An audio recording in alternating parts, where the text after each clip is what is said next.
And we are live, Mr. Chair. Very good, thank you. This is Greg Young, and I'm the chair of the Conservation Commission.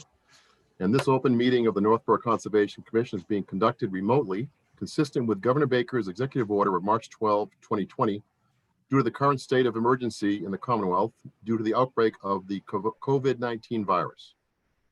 In order to mitigate the transmission of the COVID-19 virus, the town of Northborough has been advised and directed by the Commonwealth to suspend public gatherings, and as such, the governor's order suspends the requirement of the open meeting law to have all meetings in a publicly accessible physical location. All members of the Northborough Conservation Commission are allowed and encouraged to participate remotely. The order allows Northborough Conservation Commission to meet entirely remotely so long as reasonable public access is afforded so that the public can follow along with the deliberations of the meeting. The public is encouraged to follow along using the posted agenda unless the chair notes otherwise. Members of the public who wish to view the live stream of this meeting may do so by going to Northborough Remote Meetings on YouTube via the link listed on the agenda. Ensuring public access does not ensure public participation unless such participation is required by law. This meeting will feature public comment. Conferring member access. Members, as I call your name, please respond in the affirmative. Diane Gouldner. Here. Todd Helwig. Here. Justin Dufresne. Here. And I do not see Kelly. Staff, when I call your name, please respond in the affirmative. Chief David Parenti. Here's your host. Very good. All right. Ground rules. For presenters and/or applicants on the agenda, I will invite each speaker or applicant on the agenda by name to make a presentation and speak to their application. Participants will provide their full name and hold until their name is called. Each speaker will be asked to mute their phone or computer when not speaking and to speak clearly and in a way that helps generate accurate meeting minutes. Those responding will be asked to wait until the floor is yielded to them by the chair. Speakers who wish to respond to the comments of others do so through me, taking care to identify themselves. Each vote taken by the board or committee shall be conducted by roll call vote. For items of public comment, after members have spoken, we will afford public comment as follows. By phone, dial *9 to raise your hand and wait to be recognized by the chair. Please note that part of your phone number will be visible to those viewing the meeting. By Zoom, click Raise Hand on the bottom of your screen and wait to be recognized by the chair. The chair will ask members of the public who wish to speak to identify their names and addresses only. Once the chair has a list of all public commentators, the chair will call on each by name and afford 3 minutes for any comments. If we have any technical difficulties, I will suspend the meeting while we attempt to resolve the problems. Diane, I think you are on. Okay. There will be a meeting of the Northborough Conservation Commission on Wednesday, August 12th, 2020 at 6 p.m. The meeting will include the following hearings pursuant to Mass General Laws, Chapter 131, Section 40, the Massachusetts Wetlands Protection Act, and the Northborough Wetlands Protection Bylaw. Request for determination of applicability for 0 Crawford Street by the Mass Department of Conservation and Recreation for installation of a security fencing and associated site work at Cold Harbor Brook Flood Control Facility. Request to amend Order of Conditions 247-1138 at 120 Hudson Street by John Oakes for proposed landscaping, site improvements, and the associated site work. That's it. Thank you, Diane. You're welcome. All right, starting here. Minutes of June 29th and July 8th. In both of those meetings, we had no absences of commissioners, so we have a quorum for both tonight. June 29th meeting minutes. Any questions or comments on those? If none, is there a motion? I would move to approve the minutes. Second, We need to take a roll call vote. Diane Goldner, yes. Todd Helwig, Yes. Justin Dufresne, Yes. and I will vote yes. July 8th meeting minutes. Any questions or comments on those? I move that we accept them. Second. Roll call vote. Diane Goldner, Yes. Todd Helwig, Yes. Justin Dufresne, Yes. and I will vote yes also. Minutes are accepted. Okay, we have a few continuations. The first one is the NOI for 161 Church is continued to 9/21. So we will go right down then to 0 Crawford Street, the RDA, and we have a couple of. Greg, could you, ma'am. it's a request to continue, so you have to Oh, we have need a to vote on that, motion. don't we? Yeah, Yes, okay. We are voting on the request to continue the NOI for 161 Church Street. I move that we continue 161 Church Street until, what was it? September September. 12th? 9/21. 9/21, okay. Second. Seconded by Todd. Roll call vote. Diane, Yes. Todd, Yes. Justin, Yes. and I will vote yes also. Continued to September. Now we'll go to 0 Crawford Street. We have a couple of folks, Bill Saloma, I believe. I need to promote him, right? So Bill is there, and who else? Do we have Robert Lowell's with us too? Robert's also promoted.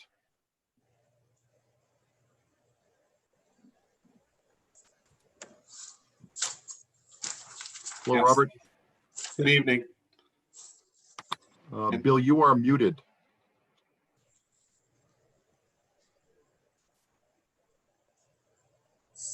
There you Am go. I unmute? Am I hearable now?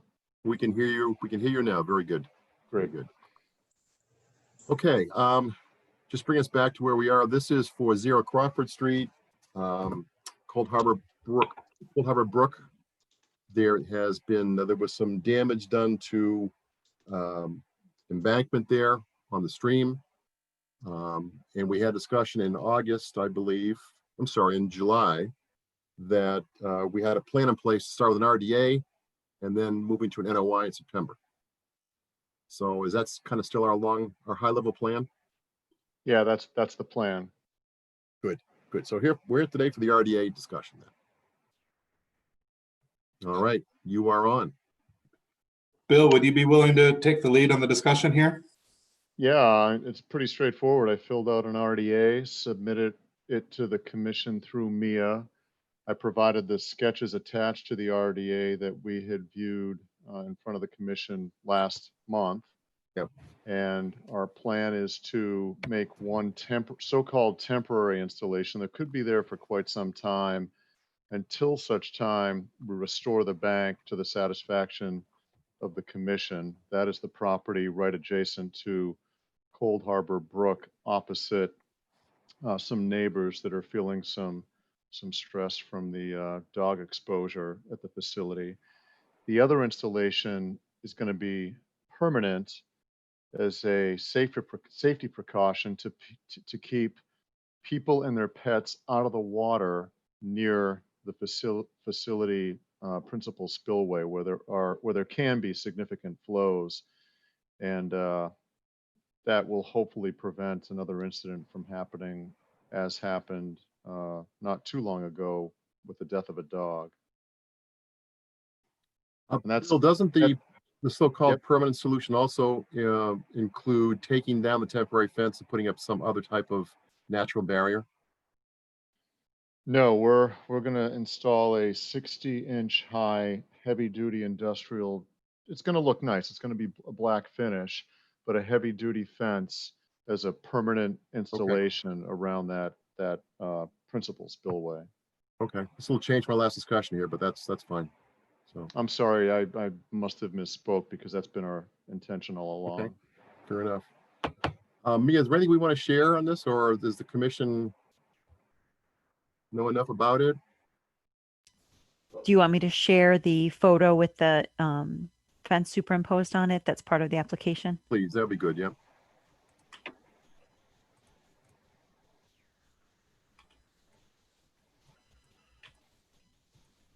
Can you see it? Yes. Okay. This is the temporary. Well, now that's the permanent one, I believe, isn't it? Nope, that's temporary. That's just a temporary fence at the stream. And then this is the permanent one at the spillway. Oh, okay. What I was referring to, my other comment was at the stream, the temporary fence is still temporary. There's going to be some sort of natural boundary put up. Oh, yes, yes. Yes. We're going to work That's with what I was Mia and talking others. about. Yeah. Yeah. Yeah. Okay. Okay. Yeah, we're good. And all that, and the permanent solution will be part of the NOI, correct? That's what No, we I wasn't anticipate. intending on So, that. I was intending on the NOI addressing the erosion and damage to the bank by the brook on the first photo that Mia showed. So I think to clarify, can you hear me okay? Yep.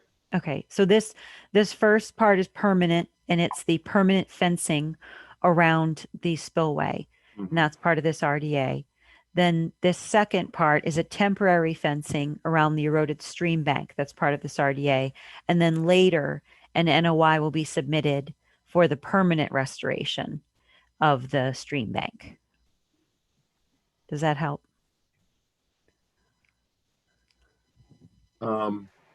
Yeah, it does. I'm not trying to be an issue here, but wouldn't the permanent fence be more applicable to an NOI than an RDA? And the RDA is for a temporary solution. So my opinion is that the permanent fencing is not within the wetland resource area.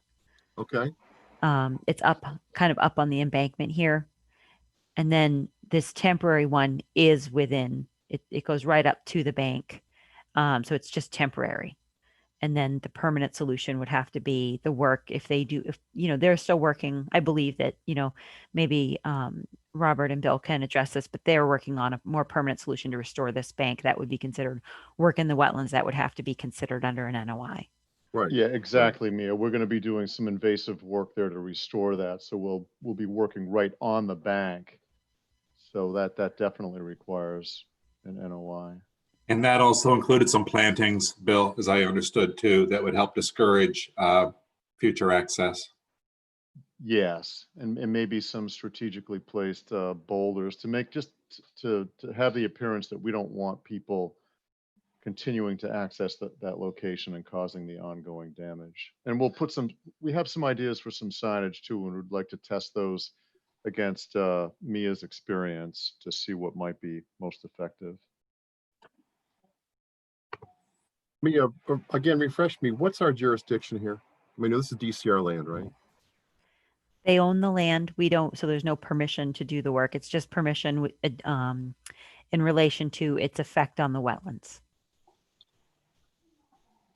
And so On this, both this sides. is being proposed as a temporary. So the second part, the temporary fencing, is a temporary solution to a future, more permanent solution for restoring the bank. And then the other one, the permanent fencing, this is buffer zone only work.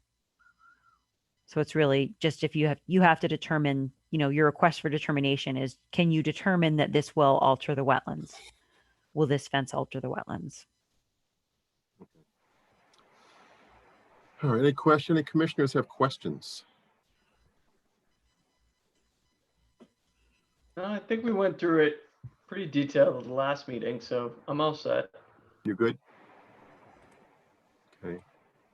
Todd, you're okay? Yep. Diane? Yes.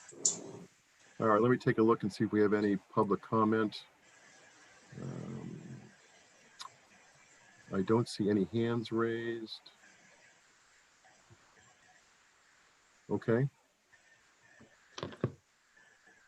All right, so then believe we need a motion here. We need a motion to close the hearing first, Mia? Yes, we do. No, just a motion to No? issue a negative determination. Gotcha. That's an excellent It's a, question, this Justin. is not a hearing, it's a meeting, sorry. All right, well, I have a motion to issue a negative determination. Second, Second, Okay. Roll call vote. Diane Gouldner, yes. Todd Helwig, yes. Justin Dufresne, Yes. and I will also vote yes. So Mia, you'll take care of that. And any stipulations in there, or is it just the plan as outlined to us? Unless you had anything. Can't think of anything. Just a timeline, Bill. What do you think a timeline is going to be for the for both the temporary and the NOI? You still looking for September for the NOI? I'm hoping to get the fence in the next couple of weeks, Great. and we'll September may be a bit early for the NOI. It may be more likely October. Yep. But I'll keep Mia informed of our progress. And you said the fence. You're talking the temporary fence or the permanent fence, or both? Both. We'd have a contractor out there to knock off both of them at the same time. Great. Okay. Good deal. All right. I think we're good with that. Thank you, gentlemen. Thank you for your time this Thank evening. you, everyone. Appreciate Thank it. you. Thanks. Take care. Thanks, Mia. Okay. Now I gotta go. I've got to. I'm going to remove them, right?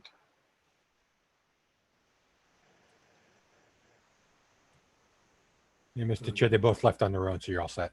Yeah, okay, good. Okay, we are at now 120 Hudson Street. Request to amend the order of conditions. Me, you want to set this up for the group? Sure, I think there is an attendee named Judith Oakes. That might be John. I will bring her in.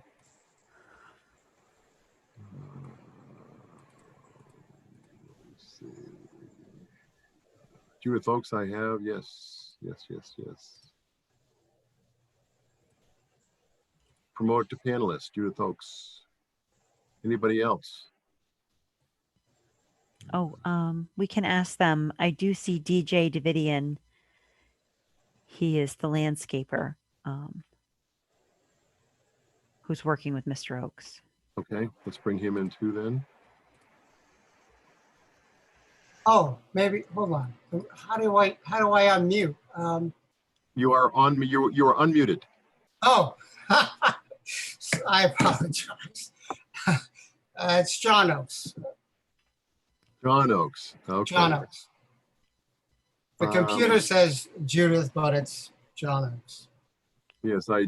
Do you want? Should I bring DJ Davidian in, John? If you want to, I don't know. He said he was just going to listen in, but I don't Okay. know. If Okay. You can if you want. I don't know. I'm not sure if he's actually there or not. He is. He's showing on the whole. I want to promote him to panelist and see what happens. There he is. Hello, DJ. You are muted. Hello. Hello. Excellent. Okay, Mia, why don't you set up what's going on here? They have an existing order of conditions to do some site work at 120 Hudson Street, and they'd like to make a few additions to that, finish up what was already approved. And I can share the plan. We did receive a revised plan today. Would you like me to share the plan and let John explain it? Yes, please.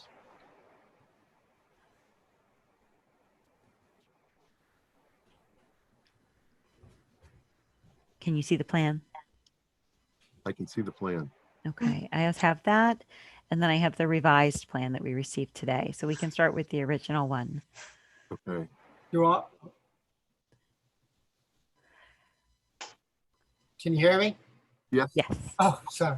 So what we're trying to do is a couple of different things. One, starting from the front of the property to replace the existing driveway which essentially extends really 40 feet from Hudson Street, one lane or 12 feet. And what we're trying to do there is we're trying to, number one, replace what's there with, right now it's broken up asphalt. And so again, it would be a non-porous material that would be placed down asphalt and or pavers. And we're also looking, because Hudson Street's a tough road, we're looking to put a turnaround on the side on one end so that you'd be able to pull in and pull onto Hudson Street going, heading out front end and not backing out in the street. So there is, according to Fred, the engineer, we have enough room based on the formulas in order to certainly account for that additional spacing. And then following, we're also looking, heading back into the backyard area. You can see where there's a 20 by 20 foot patio that we're looking to have installed in the back of the house. And to get there, there used to be stone steps coming down from the upper tier or the one near the road to the lower level. And those aren't, we're going to be reinstalling stairs coming down to the lower level is what we'd like to do. And to that, to the right of the stairs, to install with existing stone that is already there, a small retaining wall going 10 feet, going across to hold the dirt from the first tier in place, so as to provide a stable environment. With that, they would be coming down, we would have 2 to 3, well, actually 3 various planting areas for flowers along the side of the house area, as far as that, for planting flowers and plants, again, in the, we would have. And we would also have, in going further down, there's a slope here that runs to the river.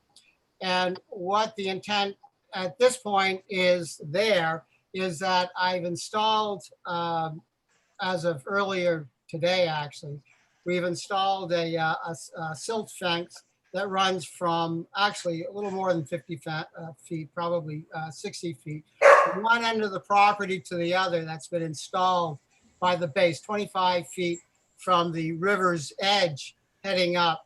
So that has been installed, which would hopefully take care of any runoff that may come from the slope here, which the more immediate plan, at least pertaining to the slope, is that we're going to begin actually shortly this weekend, planting various low green shrubs, such as juniper bushes, to name one, Japanese juniper bushes, running throughout the landscape, the slope area, in order to hold the soil in place and to provide a good ground cover for stability in the event of runoff or storms, essentially.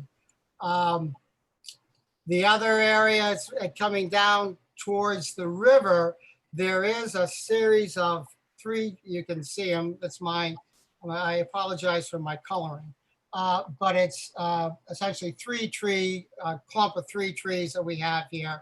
One of them is leaning in such a manner that if in falling, it would end up hitting my neighbor's storage unit, or what do we call it? We call it a shed. Good. Yeah. So that's one thing that I would, like to take out at some point before a storm, ends up doing it, for us, essentially. Let's see, what else?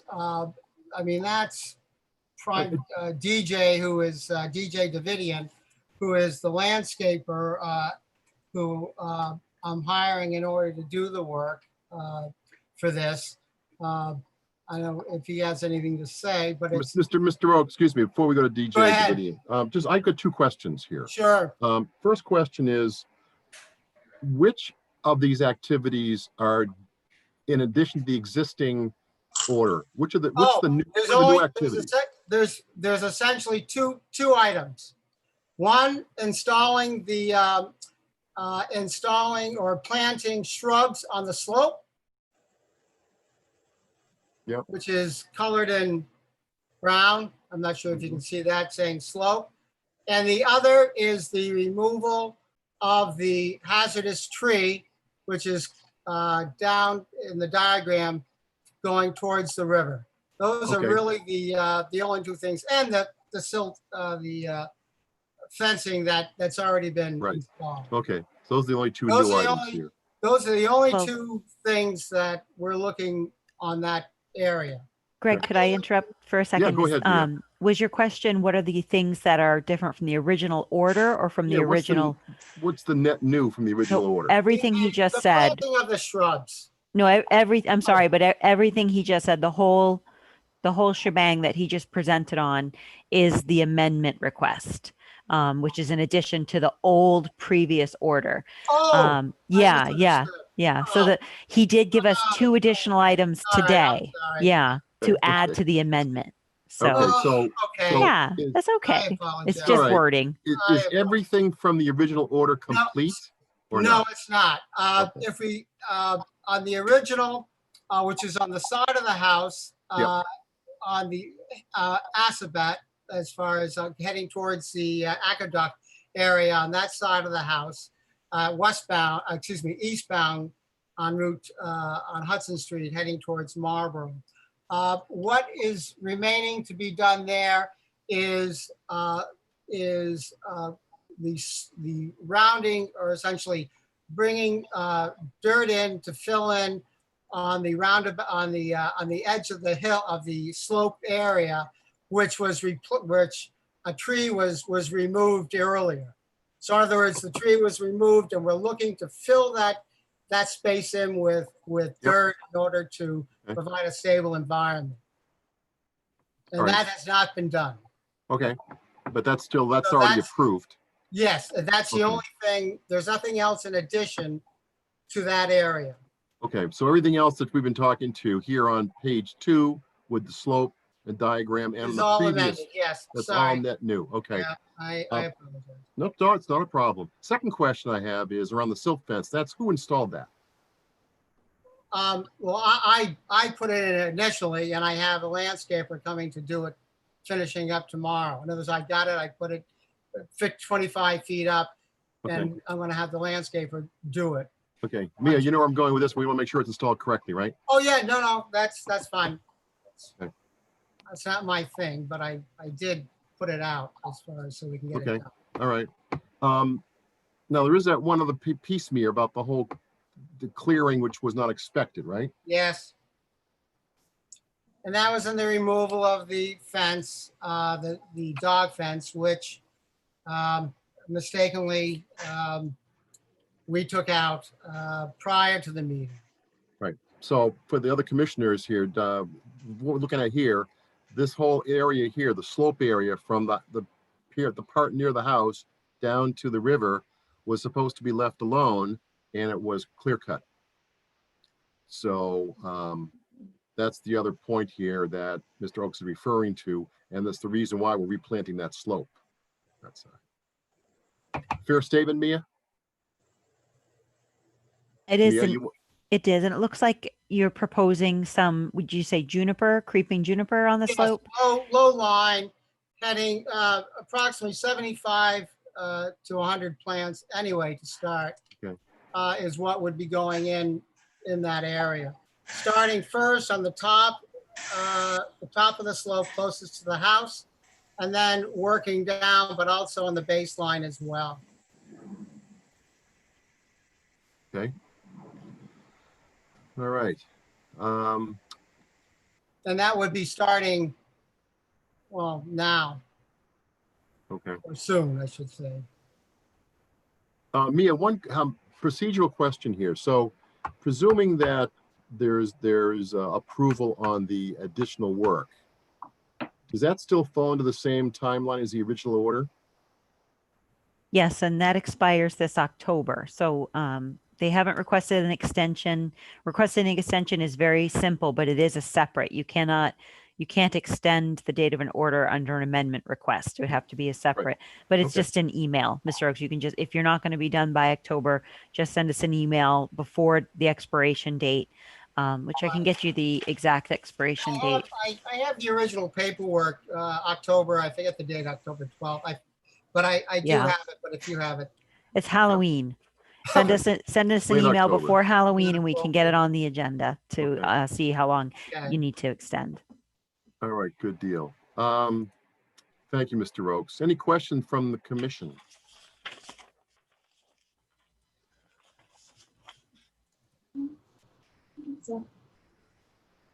No questions. Everybody's good. Quick one. Where the Okay. patio's going, is there something there already, or is that a new? No, that's a new space. That's a new, nothing is there. Okay. And as far as with taking up, covering space or covering ground cover, that square footage is calculated in the formula that's used to determine how many square feet that we can actually use. And we are well within that number as far as that goes. Okay. Cool. And then the only other question I had just on the driveway, I think it's a great idea to do some type of turnaround there. I can imagine backing out of there is going to be, really, really tricky. So the only thing I noticed, it's not going to be 36 feet wide though, right? No, that's a mistake. Okay. It's going to be 14 feet wide by 40 feet, which is what the distance is according to Fred Litchfield in the engineering department, what it actually is. We talked about it, and so the square footage would be sufficient as far as that goes. A square footage wise of the increase, which represents approximately, that 400 feet or so. Okay. Anything else, Justin? Nope. Todd, how about you? You're muted, by the way. That you was go. intentional. Okay, very good. I'm good. Okay, super. Diane, you were there with us the Okay. other day. Yeah, I'm okay. You're okay? Yes. Okay. Greg, may I ask, is the commission satisfied with the planting plan, just a dense planting of the creeping juniper on the slope and then leaving the base, the 25 feet to the river to regrow? That's what we prefer, right? We'd like that base to be left alone, I believe. At least I would. I just want to note it correctly. And I think that those plant choices are pretty good, Diane. I would look to you for some help here. But I mean, creeping juniper is pretty good, right? Yes. It's good for a road. That should spread way out over the course of time. I mean, it's not gonna be, they're smaller bushes to start with. Yep. Well, they spread. Okay. All right. All right, good. DJ, anything else you want to add? No, we should be all set. Okay, super. All right, so now we need to close the hearing, correct, Mia? That's right. Well, Okay. public comment first. Public comments. I'm looking for public comments. Let's take a look here. I don't see any hands raised. No public comments. We're good to go. So we need a motion to close the hearing. So moved. Is there a second? Second, Roll call vote to close the hearing. Diane Goldner, yes. Todd Helwig, Yes. Justin Dufresne. Yes. I also will vote yes. Move to move to amend the order of conditions for 120 Hudson Street based on the plan presented. Okay. Is there second? Is there a second? Second. Roll call vote. Diane Goldner, Yes. Todd Helwig, Yes. Justin Dufresne, Yes. I will also vote yes. The amended order of conditions is passed. So you're good to go, Mr. Oakes. Oh, thank you very much. Well, I thanks for your help. appreciate it. And Sorry for the- the first step is after you've got that, I guess, DJ, you're probably gonna put that silk fence in, right? You're gonna anchor that sucker down? I can, yep. I've Yeah. done many of them, so I know what to Good. do. Good, Yep. because Mia has requirements. So if you've done them before, you Yep. probably know what her requirements are. So she'll do a Yep. check anyway at some point in time. So Okay, perfect. cool. It's just give me a call once it's installed. I'll come take a look. Great. Thanks, Mia. Thank you. Excellent. Okay. Thank you, John. Thank you. We can stop sharing that, Mia, and Mr. Oakes, Mr. Vidian, you can leave the meeting or hang around. I'll say goodnight. Thank you very much. Hey, good night. Good night. Thank you. All right. All right. Very good.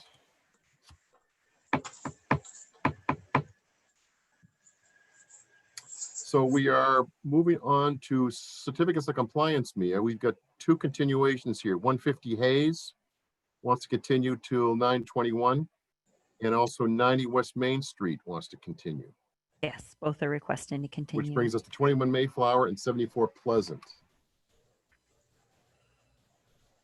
Any issues with those, or do we need to discuss either one? You've seen them both, I presume. 21 Mayflower was constructed as approved and no observed violations. Yep. And I recommend that you approve it and issue the certificate of compliance. Okay. Let's What do about them one at Pleasant? a time. Okay. Need a motion on 21 Mayflower.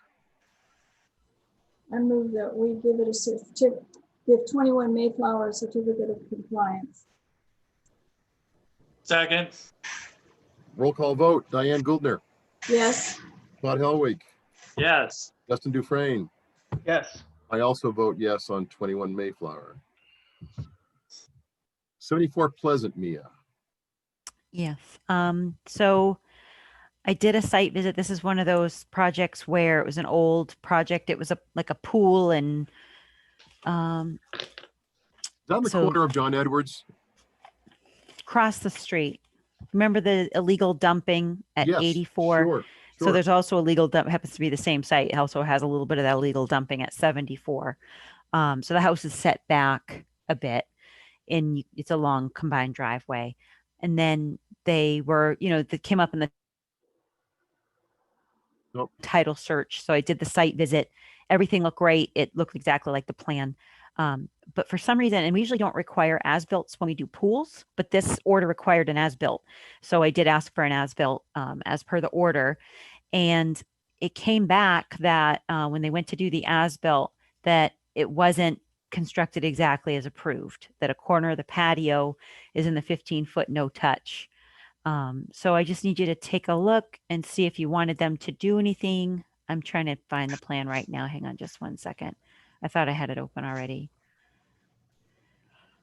Just because this is similar to 124 Howard, where, the as-built came in and it turned out to be a little different than what we agreed on.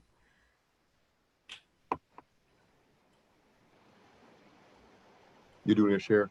Yeah. Here we go. All right. Can we make it a little bit bigger? Mm-hmm.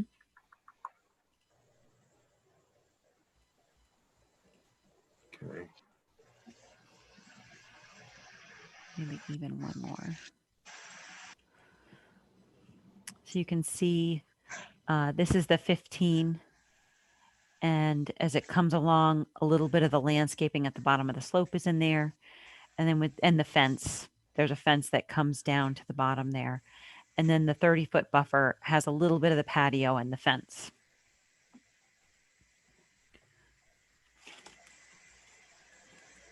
How long ago was that done? I'm looking for the folder so I can tell you, and it's escaping me. Just one second. So there's a little bit of the fence. The fence is on the 15. Yep. Here we go. The order was issued in 2004. Wow. And you can see it looks like they tried to follow, like the patio. It's really just like a foot or two. And the fence is a foot or two. I can show you some photos of the site if you'd like. It's very established. Yeah, let's take a quick look at the photos, if you wouldn't, for me anyway. Sure. I may have to reshare a different part. Let me stop and restart. Mia, if this, just a question while you're looking for that, if this was 2004, were those buffers the same in 2004? Yeah, they went in 1997 Okay. or 99. Can you see the photos? Yep. Yes. So that's the fence. And then you can see beyond, it is established in there. We could ask them to move this fence up to the top of the slope and let this area grow in naturally. It's a bit landscaped. Can you see the second photo or are you still stuck on the first? I just see the first. All right. This is why when we share the applications, it's tricky. I think this will show us.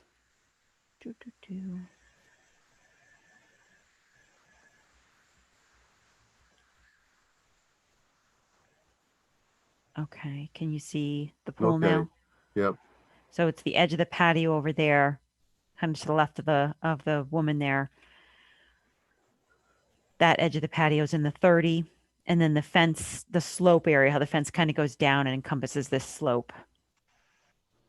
That fence is in the 15 and the 30. And it's all grown in, right? It's pretty well established outside that fence. I wouldn't touch that area. If you were looking for anything, maybe we could ask them to move this fence on the to bring it over to the top of the slope and let that other stuff grow wild. I don't know. I'm not in favor of doing anything. Yeah, I'm seems like okay a- with leaving it too. Yeah, it seems like a lot of work to be done for Yeah. something that's been around for 16 years. Okay. It looks pretty good too. Looks good to me. Yeah. Yeah, it's stable. And the wetlands are slope defined, so they're not going to creep up. Good. Okay. Unless there's, Armageddon. They aren't dumping stuff in there, are they? No, it's clean. Good. Good. Okay. Move to issue a certificate of compliance. Second. 74 Pleasant Street, right? 74 Pleasant. Who seconded? Justin second? Yeah. Okay. Roll call vote. Diane Goldner, Yes. Todd Helwig, Yes. Justin Dufresne. Yes. I also vote yes. So issued. Okay. Thank you.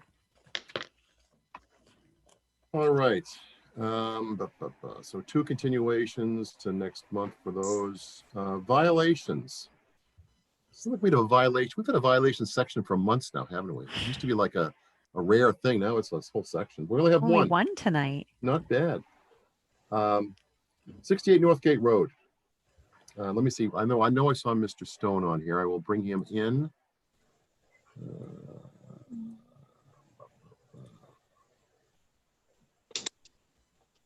Zach Stone, promoted to panelist.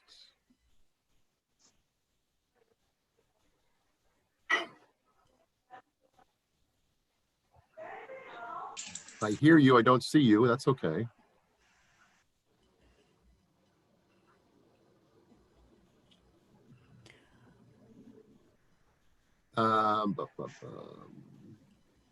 Zach, you gonna go video or audio, or were you still working on it?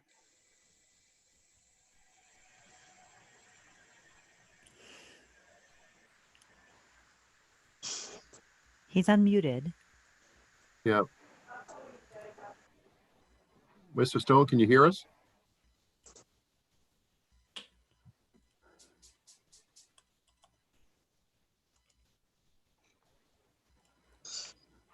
I'm looking to see if I have his phone number.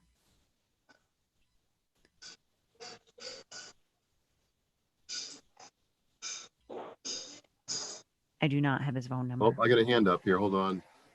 Hold on.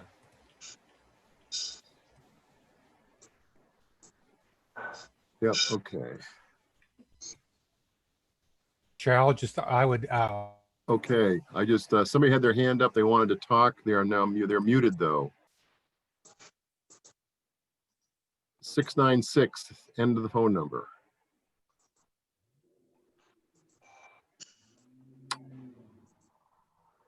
There's Zach Stone. Okay, Zach, are you on audio too? I can't hear you. You're muted.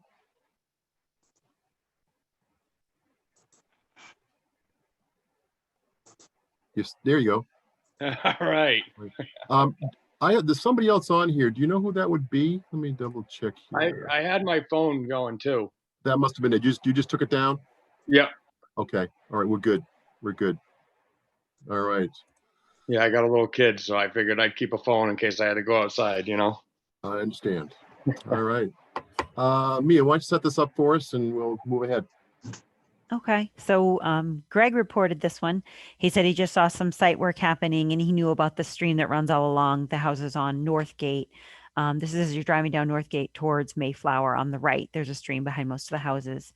I took a few photos. Do you want me to share my screen? Sure. Let me share the right one. Okay, can you see the photo?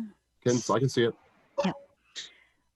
So Mr. Stone just did some clearing. He did not bring in any fill. Right. He just sort of cleared the vegetation. The stream is right beyond here at the bottom of the slope. And this is the stream that goes between all those houses on Northgate. And the vegetation was not a lot. We actually had a request for certificate of compliance for this site back in January. So there really wasn't that much cleared. It was maybe a 5 or 10 foot kind of woody growth of shrubs and bushes buffer. Yep. Pretty thick. Mm-hmm. And so I visited the site, met him there, asked him to cease work and install a silt fence. He did immediately. And so we're just trying to determine what the next step is. If you wanted to issue an enforcement order and detail what you'd like him to do out there, or if you want him to file an after the fact permit application to really and I think the permit is the installation of a lawn and a fence. Right. Right. We were out there on yesterday, took a look and met Mr. Stone's wife and his lovely young daughter. I think his mother-in-law too, maybe. So Yep. Yeah, the whole crew is here. The gang's all here. So, why don't you tell us what you're trying to do, Mr. Stone? What your end game here is? It's pretty much that right there. I need to bring in a little bit of topsoil, but not even close to that area we're looking at right now. Yep. Like up towards my house to kind of like level my yard to the neighbor's yard, so it meets nice. It was a long way away from the resource area. It was way up. Yep. It was 40 feet anyway. So. The only thing I'd be doing down that way would be planting grass and putting that fence up that you saw in the yard. Okay. So the fence will be, how far is the fence going to be off the resource, off the line? Will be 25 off, 30 off? I believe 25. Where you saw that silt fence yesterday, it's going to be in front of that towards my house. Okay.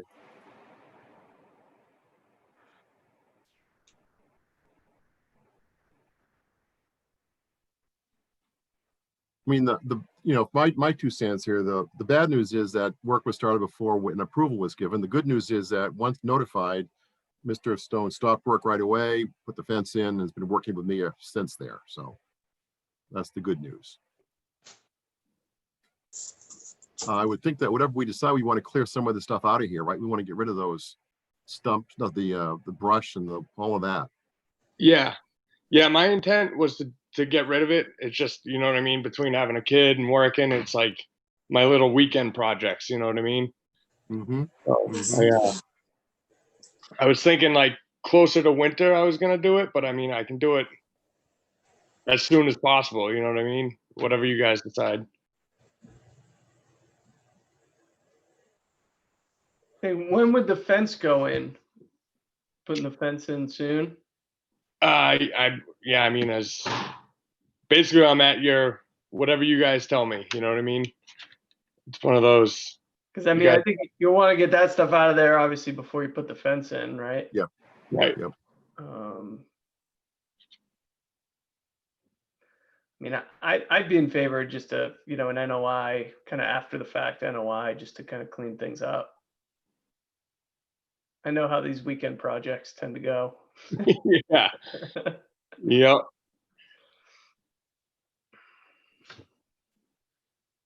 Todd, what are your thoughts?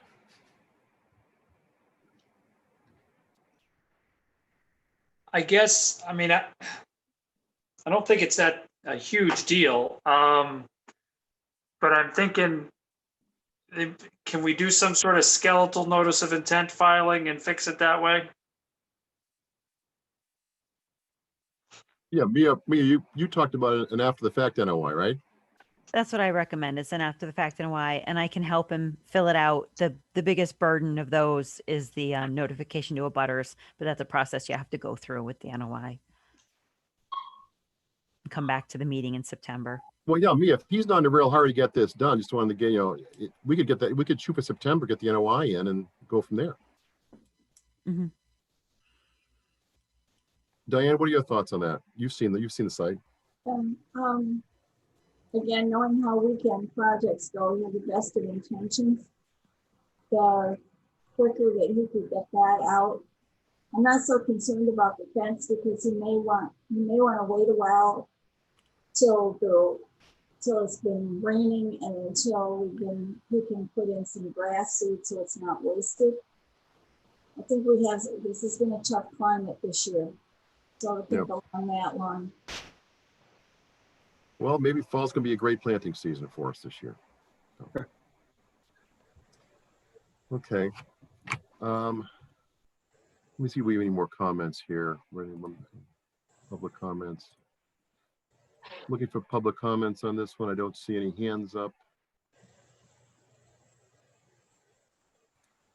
So Mr. Stone, how would that work for you? If we pursue something where you work with me to get a notice of intent together, and you shoot for the September meeting with your plan and the skeleton, as Todd calls it, a skeletal NOI, which would be, not too detailed, or details we have to have it. And we move ahead with procedure with formally approval then, hopefully. I mean, whatever you guys need me to do, it's just the fence is to corral a dog and a baby. You know what I mean? So, Okay. I mean, I'm the next 5 weeks I'm working Saturdays, but I can work Sunday at home. You know what I mean? If I can do stuff, but I mean, it's all up to you guys, really, in the end. Well, Mia, if we go in NOI route, he's going to have 3 years from the order date, right? Yep, you'll have 3 years to do the work. So the due date for, can you hear me okay? I think I'm not muted. Okay, Yes, you're so the unmuted. due date for it's a notice of intent permit application, and I'd help you fill it out.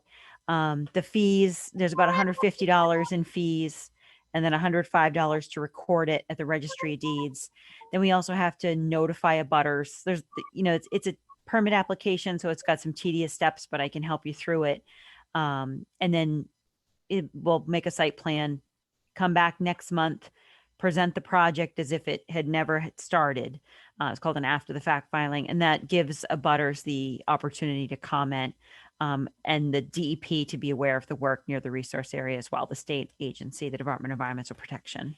And it just makes a clean slate, so that as if you had applied for a permit for the installation of a lawn and fence, and then you'll have a permit to do the work for 3 years. The only catch would be that we ask that you don't start work until after you receive the permit. Right. I was gonna say, I can't even plan a lawn or anything until next month? I think it would be okay to plant on. That would be considered site stabilization. What is the consensus of the commission? Well, he wants to, especially if he wants to plant lawn up by the side of the house. Is that what you're talking about, Mr. Stone? We want to bring the dirt in? So where I need to bring the dirt in is up towards the house, but I was gonna try and get the whole yard, you know what I mean, in one shot. If I'm gonna water it, I might as well water the whole thing, And the silt fence is installed. The other side too is do you want to get that lawn in before you haul all that stuff out of there? Yeah, I mean, I can't even do that until we get that approval, right? Like, I couldn't start pulling that stuff out until the approval, or I can do that in the lawn, and then I just have to get the approval for the fence. I think that would be fine. It's up to you guys, though. I'd be okay with that. I mean, I think then you get some of the material out of there, you get the lawn going, at least that keeps you going a little bit, and then you come in and we do the fence. Seems fine to me. Yeah, as long as you're on good terms with your neighbors, Mr. Stone, you should be okay. Oh yeah, I think I got no problems with my neighbors that I know of. Well, this is the way to find out. So that's right. So, Seriously. yeah, I'm okay with that too. I mean, you know, Mia's been working with you pretty closely, and you certainly seem like somebody who wants to do it the right way. And I think we're trying to meet you halfway here. So, Yeah, no, absolutely. all right. Let me do one more check on public. Anybody wants to comment out there? I think we're good still. All right. So this is a violation. So we're going to vote on the request to generate NOI. Correct, Mia? I don't think you have to do anything unless do you want to issue an enforcement order? He's received a written violation, which is the step before an enforcement order, and he's been fully compliant. So I don't think he needs an enforcement order. I don't think we need to go that route. No, so just no vote is needed, just as long Okay. as the only thing is we have to move forward in these steps that you're allowing for the material to be pulled out and the grass to be planted. The silt fence has to stay in and stay maintained. And then the fence won't be installed until after the permit is issued. If these steps aren't followed, since you've already received the violation email, the next step would be an enforcement order with a fine. But, we're just going to keep proceeding, I think, in the right direction. So no vote is needed at this time. Okay. My only advice, Mrs. Stone, would be to stay close to Mia. Okay, 'cause she's your best friend here on this one. So just to clarify, I can bring in some topsoil and level it up a little bit up towards the house where my neighbor's yard is, and plant grass and pull all that the debris, like the tree branches and stuff like that. I can get rid of those. Just don't put the fence up. Yes, and if you take down the silt fence to pull stuff out, reinstall the fence after you're done. Correct. Yeah. And the goal behind the silt fence will be to let that area regrow. So just don't rake it or mulch it or anything.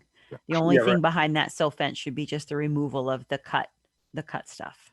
Yeah, I'm not gonna. That's like I said, the fence is gonna go in front of that silt fence, like towards the house anyway. So, in all reality, I could almost leave that silt fence up until it was no good. But obviously I'll pull it out when everything's, I have a lawn, and everything's gonna stay firm. Sure. Yep, I'm fine with that. So you got the right sequence, Mia. Okay, so I'll just go over it. So we're going to do an after the fact NOI for the September meeting, which is due here for September 4th because we have to do the legal ad. For right now, we can pull the cut material out and plant grass, including a top dress before you plant the grass. But don't install the fence till after the NOI. And just to be clear, no activity behind the silt fence except removal of cut vegetation. Does that sound good? Is that the consensus? Sounds good to me. All right. I'm happy. Okay. All right. I think we're good then, Mr. Stone. So we will probably see you next month. Very good. Super. Thank you. Thanks for cooperating, working with us. Appreciate it. Yeah. Thank you. All right. So I'm going to, Stone is left. All right. Seems like a reasonable place to come out, Mia. Good. All right, we're now into the informal discussion. We've got a number of them: Edmund Hill Trail Reroute, the Eagle Scout Project, Mount Pisgah Conservation, and 8595 West Main Street informal discussion here. So let's start with the Edmund Trail Reroute. Who do we have for that? Me. You're the only one, huh? There might be somebody else here to comment. I saw a Trails Committee member. Brian Belfer's on. Yep, Brian would be good to bring on. And I think I saw Bob Mihalik. I don't see Bob Mihalik. Yes, I do. Okay. Yep. I got Bob And at the Mihalik. bottom, Cheryl Devine. She's also a Trails Bob Committee Mihalik. member. Brian Belfer and Cheryl Devine. All have been promoted to panelist.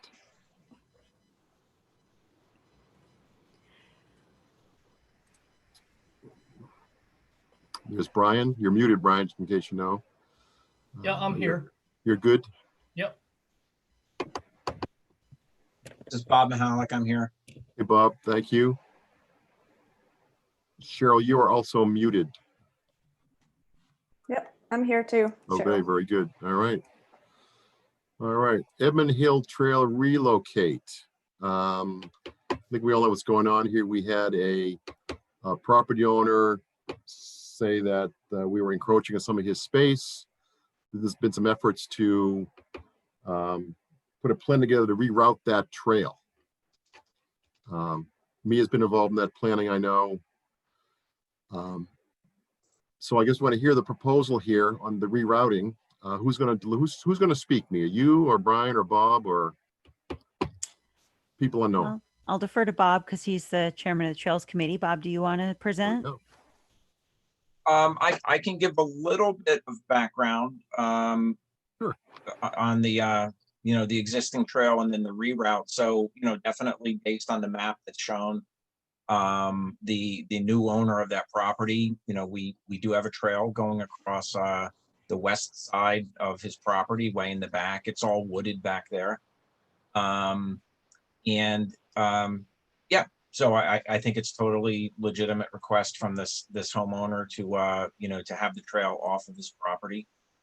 Mia flagged a reroute around the private property, which is shown in the reddish orange line, slightly to the west of the existing property line, and I walked that on Sunday. It looks very feasible. It can be done with, from what I can tell, basically just raking it in. I don't think we'd have to. There's a fallen tree on one part of it that we may want to get out of the way, but other than that, it looks like basically just a little work party with some rakes and some hand trimmers, and we could reroute it without having to cut any trees, any standing live trees. I think it would have the benefit too of there is quite a bit of erosion on the existing trail because it goes straight up the fall line of Edmund Hill. And so the course that Mia had mapped out basically traverses the contour gradients there, and I think would be much more resistant to erosion. So it looks like a legitimate place that we could put the new trail in and actually possibly improve the area. Very good. Very good. Okay. How long is the new, just curious, how long is that? The red piece of the new trail, I presume, right? Yes. How long is that? How many feet is that, would you say? I'll let Mia comment on that. She has some GPS data from when she flagged it. And we talked about it at the Trails Committee meeting Monday night. And she could definitely update the Conservation Committee better than I could. It's about 1,000 feet, but Wow. but two short sections, probably each about 100 feet long, piggybacks on some existing trails we found. I found a mountain bike kind of cut in with a jump, so we're just going to use it's really well trod in. And then Yeah. at the top of the hill, there's actually a fairway. One of the fairway connections between the disc golf course has already been raked in, and so we can just use that too. So it's about 800 feet of rake in. Okay. Okay. And Mia, this is my question is, we're darn sure that we're off the property owner's land, right? So the GPS did not work. My handheld GPS did not work. I shot the points going up and I shot the exact same points going down to see how accurate, and I got two completely different lines. So my handheld GPS is not accurate. So I used a tape measure, a topo map, and a compass, which I've been doing for years. That's what I do. I Old rarely school. use All right. trails. I usually get sent out to places with a compass and a map and a topo. So that's how it's been confirmed. And I'm 95% confident it is not on his property at all. If you just today, this is new, Trails Committee members. I was someone reached out to me from CRMPC, Central Mass Regional Planning Coalition Commission. They have they got a Trimble unit. Is that right? It's a nice surveying GPS, Justin, you'd know. And they are willing to do one trail per town. So as soon as I got the email, I just picked up the phone and called her. Her name's Danielle. And I said, I said, we have a trail, but would you be willing to come out? And while you're mapping the trail, would you work with me to also confirm that we're not on this private property? And she said she would. And we have a date set for August 27th. It's a draft date. We can cancel it.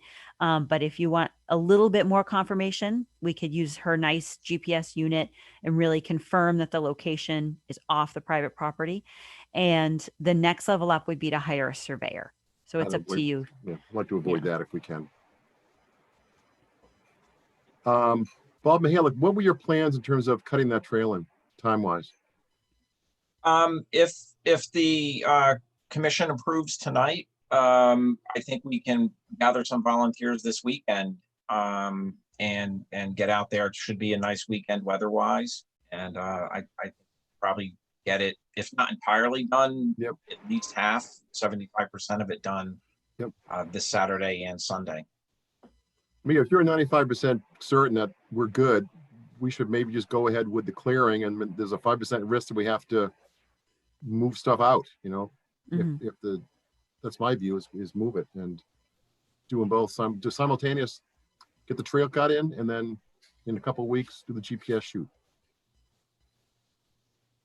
Well, Todd, what do you think? What's your opinion? Are we living dangerously with that approach, or? No, I'm good with it. I'm still focused on if we get one trail for free to map, is this the one we want to do? Good point. Maybe we could get another one out of her, because they're right now they're promising each town at least one, but because I said, are we limited to one? And they said, well, we want to make sure we give everybody at least one, but if other people don't use it or they have more time with their unit, we could get some, because that's the next conversation. Pisgah, we do need to get some mapping out there. Okay. How long is that offer for, Mia? Is that like until the end of 2020, or? They're not sure how long they're going to have it for. They just got cleared to use it. They took their training 2 weeks ago, and they just started the program today. They just emailed today. Yeah, I don't know if my opinion counts, but I would think we might want to save it for maybe something up at Pisgah or something that's really disputed. But that's purely my opinion. So.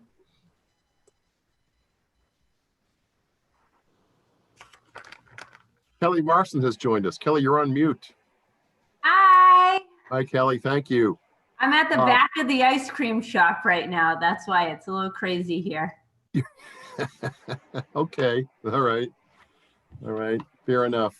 Mia, those are good points. I mean, if we want to save our bullets there for for a better usage on Pisgah, fine. In this case, we just go ahead and put the trail in and go with your 95% confidence level. Unless you want to think you can give this person and you can become friends with them, they give us a second chance. You can trust me. I used to put in water mains with tape measures and compasses. There's a lot of water main in Falmouth that was never surveyed. That's encouraging. Put in with, yeah, a lot of Falmouth. All right. Diane, what do you think? I think this is an easy one to do for Mia. And we really do need to focus more on what's happening up on Mount Pisgah, apparently, where we have people aiming to destroy things. Okay, fair enough. Justin, you good? Is there somewhere? Justin, you there? Sounds good to me. Okay. Okay. Could I get a vote to approve the new location and to start work on it? You can. Kelly Marston, you're going to vote. Have you heard enough to be able to vote, or you want to wait till the next discussion point? I feel like I've heard enough. I was popping in and out. I think I like where the trail is. Okay, good. Good. We're going to roll call vote then. Diane Goldner. Yes. Todd Helwig. Yes. Justin Dufresne. Yes. Kelly Marston. Yes. And I also will vote yes for the new Edmonds Trail reroute. Before we move on, I do want to share that we had a work day 2 weeks ago with members of Seaway International. And I know, Brian, do you want to tell them about it, or do you want me to do it? I mean, you can. It's very good news. So Brian and I met on site with about 15 kids and like 6 or 7 adults. We broke into 3 groups. We left the first group down by the parking lot to fix those 2 fairways there. Brian took a group up the Summit Trail. I took a group up the Goldfinch Trail, and we pretty much covered the whole hill. The main goal was to remove all of the infrastructure left, which was poles, buckets, flagging. Every fairway was connected with paths that were lined with logs, and then there were cut wood stacked along the fairways, and all that was broken up. Good. And the entire hill was completed in a couple, like probably 3 hours. It was a great project. So All of the equipment was gone, I bet, though. There were no holes, were there? Still no there? way to pull it all out. Baskets were there? They were there. baskets So it's a fence post with an inverted 5-gallon bucket on it. Right. And I had started to pull them out, but I can only carry, and wooden signs. I just couldn't carry. So the kids, with all our hands, we were able to get everything out. So the disc golf folks didn't take care of that stuff. The weekend after your first meeting where you asked, because I think there was a Wednesday, I went back on Monday, the following Monday, and the buckets and poles right at the base there, right at the front of the senior center, there were some buckets Right. and poles. Those had been removed right away. And then I visited every week, and no more were moved. I was slowly removing them as I could. Where are they now? I have them. Okay. I know them, so if they want them back, I can give them back. We thought of another use for them, didn't we, Trails Committee? For the buckets and fence posts. Oh, blocking off maybe using them to block off the private property on Edmund Hill temporarily. Just Okay. Sink So a fence fine. post and put a laminated sign that says, private property trail goes this way. Just a temporary thing. Okay. All right. I think we're good. Bob, good luck this weekend. There is going to be good weather. So Thank you. excellent. Excellent. Okay. You can stick around. You and Brian and Cheryl can stick around or take off, whatever you'd like to do. Oh yeah, I'd like to stay tuned for the Mount Pisgah update. Okay. All right. Fair enough. Let's go to the Eagle Scout project next, though. What happened? Oh, I stopped sharing Edmund Hill. Is that okay?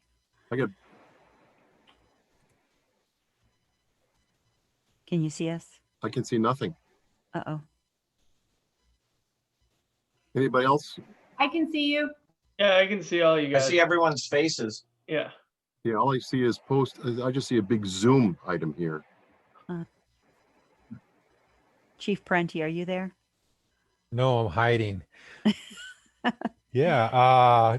Has it, did you minimize your application somehow? I don't see it minimized. Greg, try a different window. Zoom, the big Zoom is usually in one window, and then the actual Zoom webinar pops up in a different one. Yeah, no, I've got the first window is the actual town. It's in me is email. Then I got post attendee Zoom. Oh, No, didn't that's you okay. get bumped? No. Post attendee Zoom is just with the website. That's fine. Kelly's right. There should be 2 windows. One that is a client, and the other one that is actually the Zoom itself. But Done. You got it? Yep. Okay. Kelly, go back to your ice cream store now. Thank you. You've added value tonight. We're good. Okay. Eagle Scout project next on the agenda here, and that is Declan Matheson, and I see him. I want to promote you to panelist, Declan. Hope I'm pronouncing that correctly. I think it's Declan. Declan Math, and Hello? There he is. Can you see us all? Yep. I'm Declan Matheson, Troop 182 Holden, and I need permission to do my Eagle Scout project in Mount Pisgah. And I have a presentation all set up. Let's see if I can pull this up. Work. Mia, right away, and Chief Leibner, please don't take this as an affront, but I'm guessing right away that Declan becomes our Zoom master right away, just because of his age and experience with the project. That's correct. Okay.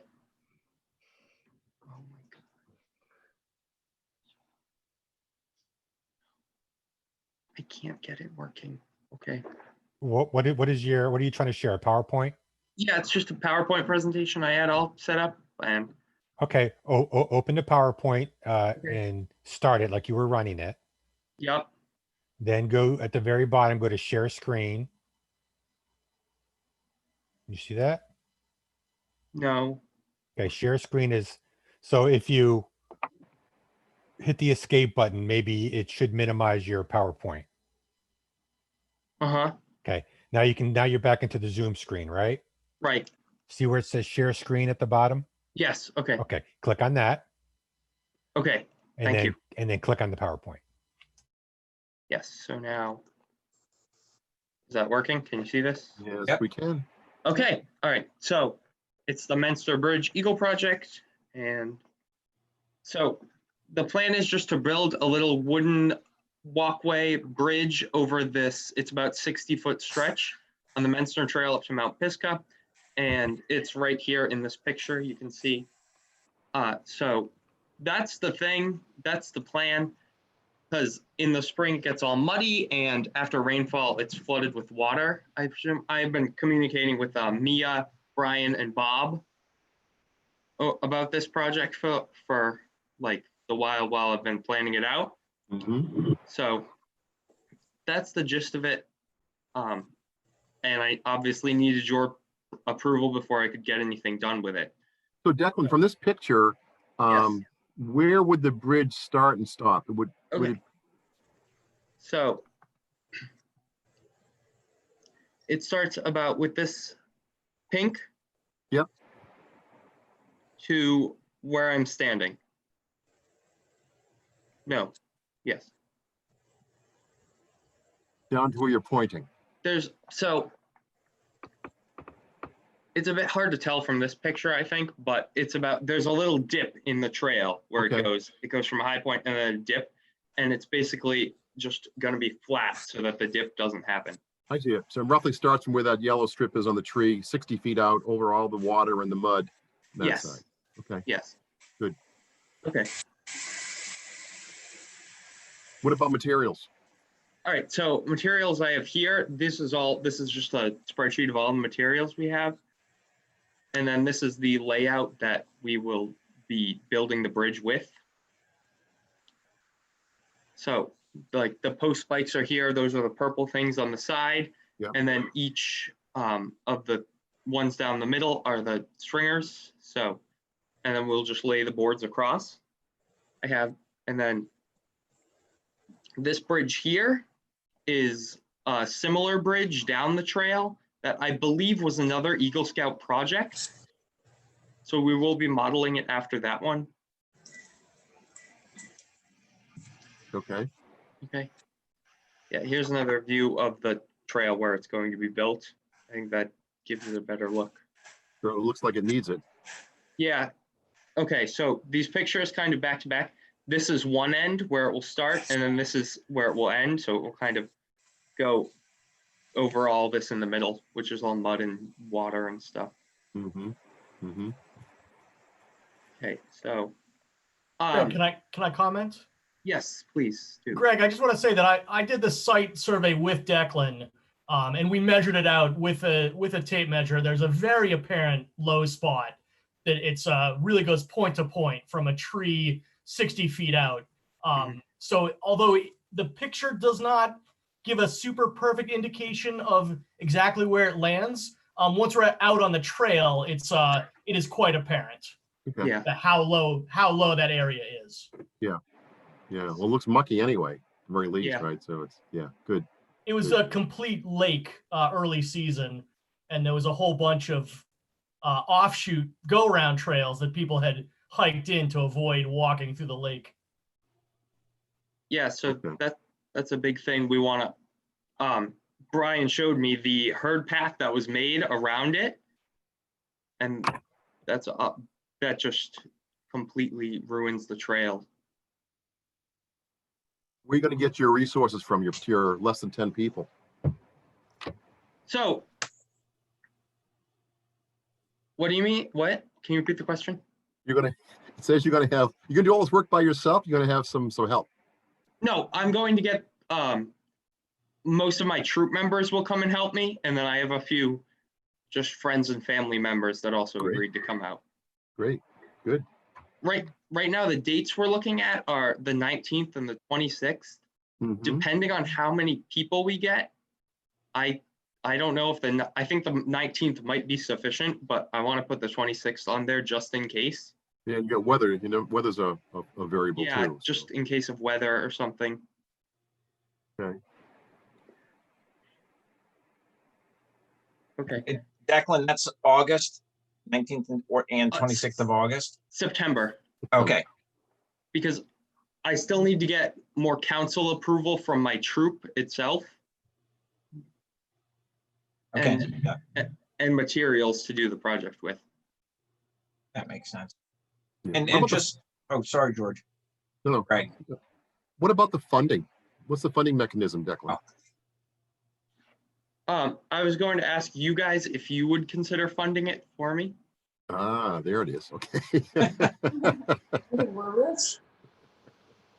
So Greg, that's what I was going to comment on, just to let the Conservation Commission know that we do have resources funded through the Community Preservation Act for trail maintenance. Historically, we have funded these sorts of projects with Eagle Scouts where they provide the organization and the labor, and then we provide the materials. So there's a bit of a precedent for it. This is sort of towards the upper end of some of the things that we funded, but in general, it's consistent with a trail bridge of this size. Yep. And to me, what's our funding situation? Can we throw anything into the pot, or do we want to throw into the pot, or? It's completely up to you. As we can start that during the Pisgah conversation. We're trying to figure out our funding because, we voted for the reward and the purchase of the sign, Right. and we're looking at throwing some other money at it. I was Right. trying to get to it.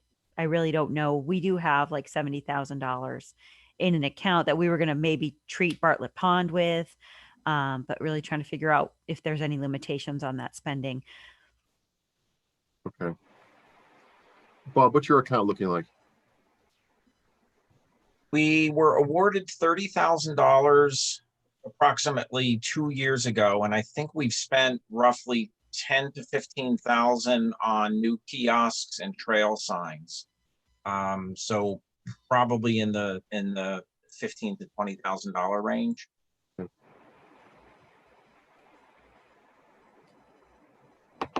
Let me grab something.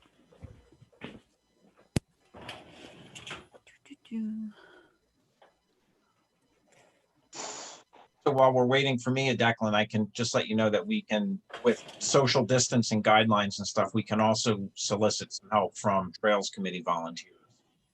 Okay. Yes. Yeah. So what I was thinking with this, but what I was thinking was, if we have 10 people at each end of the bridge, and then 10 in the middle, we can kind of have them work inward, and then we would be meeting the 10-person requirement that the state mandates, as well as having enough people to get the bridge up and running in a good amount of time.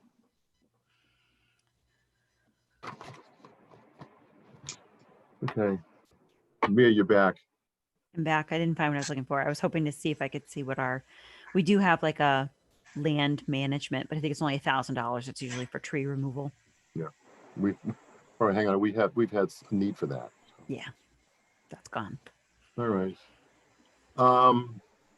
Todd or Diane or Kelly or Justin, do you have any burning thoughts about this, about wanting to join fund or not fund, or let Bob take care of it? Any thoughts on there? My only thought was, it seems like a good use for the CPC funds that have already been allocated.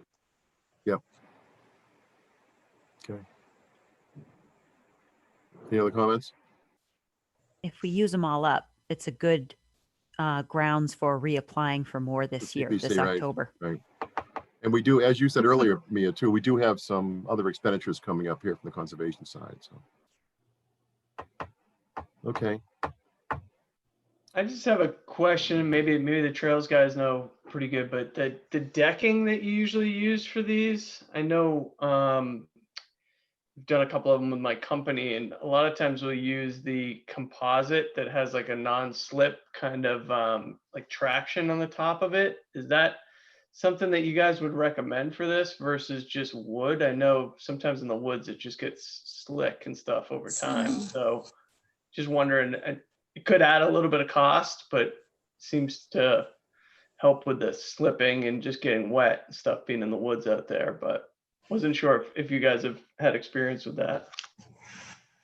Yeah, I don't think we've tried that on any projects yet, but that's definitely an issue when that pressure treated lumber is out there for a few years and gets some moisture on it. It can be slippery. I'm not sure the cost difference though. How much? I don't know either. I wonder if maybe Declan wants to take a look at that or something too. I just know with a 60-foot long span, it could be kind of a long, slippery bridge. And if it does get slick over time, people are going to start walking around it anyways too. But now, you're talking like tracks? yeah, it's like a Trex material, but it's got just a little bit of like a stick on it just allows your foot to kind of stick. It's like a non-slip Trex basically that holds up pretty good over time. And I know just doesn't get the moss and kind of the moisture on it that some of those decking boards can over time. Composite deck boards? Yeah. Well, the Trex. composite ones need more support underneath. Okay. So that would be. From the decks or the steps that I built with the Trex decks, it was 3 times the cost. They were awesome, but it was 3 times the cost. Yeah. Okay. Well, keep it wood. I mean, I like the natural look of the wood out there too. So I'm kind of like torn, but I know that they can get a little slick over time, but sure it'll be fine. I wonder what they did over on Boundary Street, because they put in a whole boardwalk much longer than this. And they had some railings with it as well. I don't know what kind of wood they used or what. I've seen that one. That one looks like regular wood out there, just regular normal pressure treated. Yeah. So I think it'll be okay with that. Just a question, I guess. I know that stuff gets pricey though, for sure. Yeah, those 3 I wonder, times. can you get that paint? You know how they have paint for the garage floors that is like it has almost like sand in it? There's a little grit to it. I know what you're talking about. Yeah. Yeah, I wonder if you can get a paint that's designed for wood and not concrete that has that grit in it, and you can put it over the pressure treated wood. Another option. So third option would be a sign that says slippery when wet. There you go. That's a cheaper option. Okay. Do we have to vote this, Mia, or is this an informal discussion, I believe, isn't it? No, he does need permission He does to need move permission, forward right. on the project. It probably needs some sort of written document, a letter. There's no wetlands, which is good. So no permit. Declan, do you need them to sign anything or submit any letter or anything? Yes. Do you have a form we need to fill out? Could you email it to us or is it a letter? Yes, I can email you the form. Should I do that now or? Yep, email that to me and I'll forward it. We usually have Greg sign them as the chairman. Okay. And then you just need to vote to give him permission to do work on your property. Okay, yes. Okay. We need to vote. We need a motion. Move to approve the project. Okay. We will take a vote. Diane Goldner, Yes. Todd Helwig, Yes. Justin Dufresne, Yes. Kelly Marston, Yes. and I also will vote yes. Good luck, Declan. Okay, well, thank Good you all so project. much for voting yes and just listening to me tonight. I'm very Nice presentation you had too. Very crisp and to the point. Good stuff. All right. Yeah, I know. My mom's on the conservation committee and she's always going on about people going on too long about stuff. So Take those 12 slides and put up one. There you I go. like your mom. Excellent, excellent, super. All right. All Send right. what you need to me, and we'll turn that around for you as fast as we can. And good luck. Thank you. All right. Thank you so Thank you. much. Thank you. All right. All right, Declan. Good night. Good night. Mount Pisgah Conservation Area. I take it that Bob and Brian want to hang around for this too. Yes, sir. All right. Let me see what we have. Liz might be Liz Newland. Liz, I will add to a panelist. I hope we can ask her. Well, we'll find out. I think that's it. Okay. Liz, you're added, but you're on mute.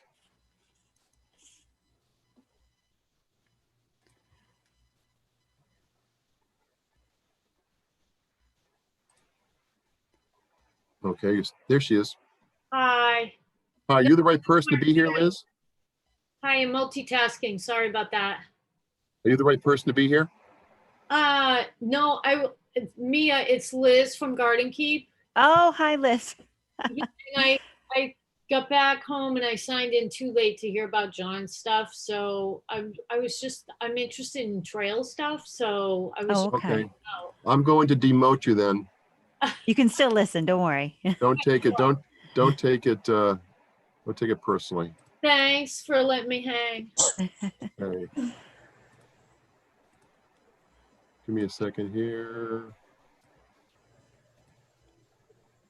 Got it. All right.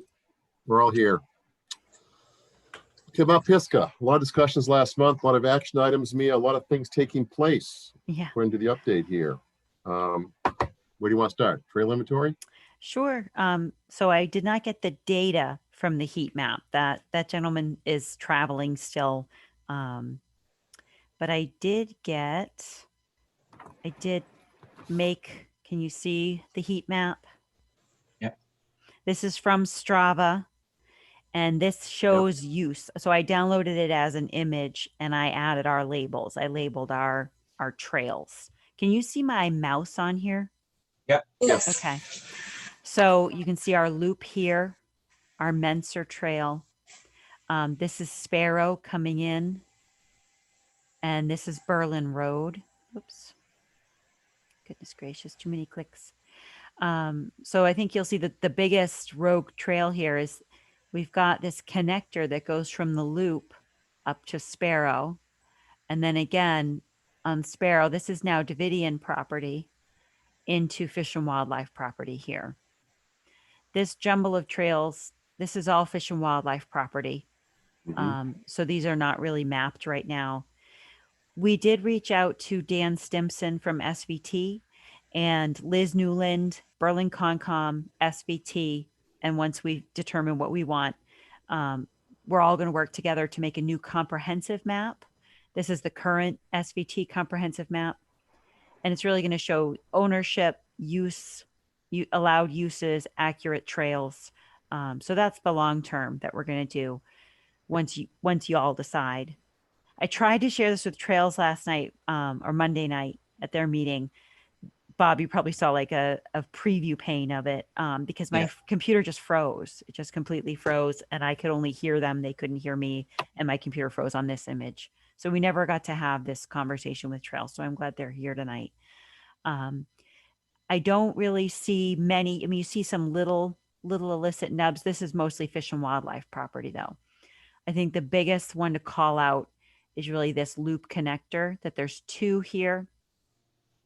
And so maybe I would recommend, and we can see what Trails Committee has to say about this, but bringing this into fruit, this is a real trail. And it's a pretty trail. It's very established. It's been there, according to Tom, it's been there for decades. Maybe closing this little connector off. I think people get turned around up here. This, we could post a sign that says something like leads to private property right here. And obviously people are going to keep using it. It's like the brightest thing on the whole map. The brighter it is, the more used it is. And then up in Berlin, there was a whole bunch more.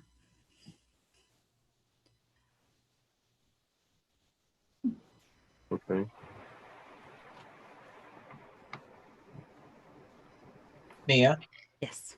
did Fish and Wildlife want some of those convoluted trails decommissioned, so to speak? They don't want anything done. They don't want them on the map. They don't want, people are allowed to walk, but they just not maintained. If a tree falls, leave it there. Okay. So we shouldn't be maintaining any of these. We own this one, South Overlook down to Vernal Pool, Fisher, but this is Fish and Wildlife in here.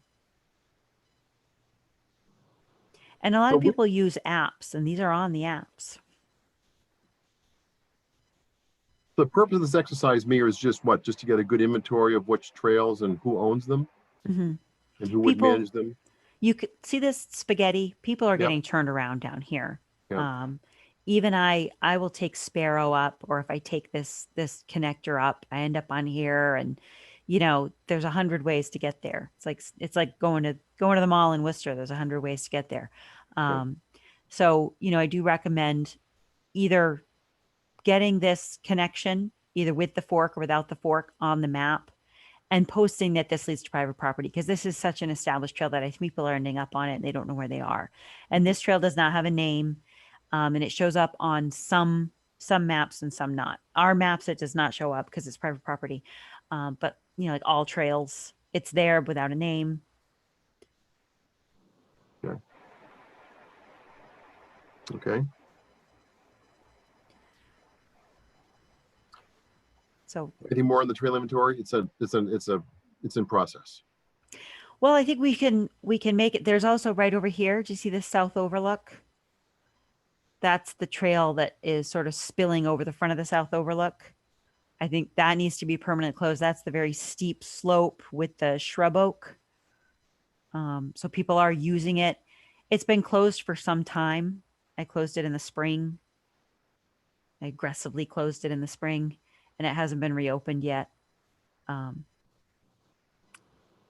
Just when we start talking about temporary signage, about closing things off, Brian and Bob, I'd like to know your opinion about this trail here. If you think that's something that should be included on the maps, if we should include all of it, or if we should close off the second fork. I haven't been out there in a while. I don't know if Brian has more current information. I mean, the part of the loop connector that shows brighter on the heat map, I believe that's the trail that's been there for years. Oh, we lost. And I would say that trail is so, it doesn't look illicit at all. It looks like it's been there forever. It's got a ton of use. So I would say that we would be best to, promote that to legitimate status, and then close off the smaller, the other smaller one that sees less use. So bring it down to one connector trail off the loop, and make it real. Yeah, that might serve the role too of if you see how bright that initial stretch of the Menstrual trail is, which by the way is where Declan's Bridge will go. But maybe naming and sort of quote legitimizing that trail off the loop could take some of the pressure off the Menstrual trail, which in some places is 20 feet wide and resembles a fairly wide dirt road more so than a trail. Maybe encouraging people go into the loop and take that spur trail to get into the area instead of 98% of the people going on the Menstrual trail.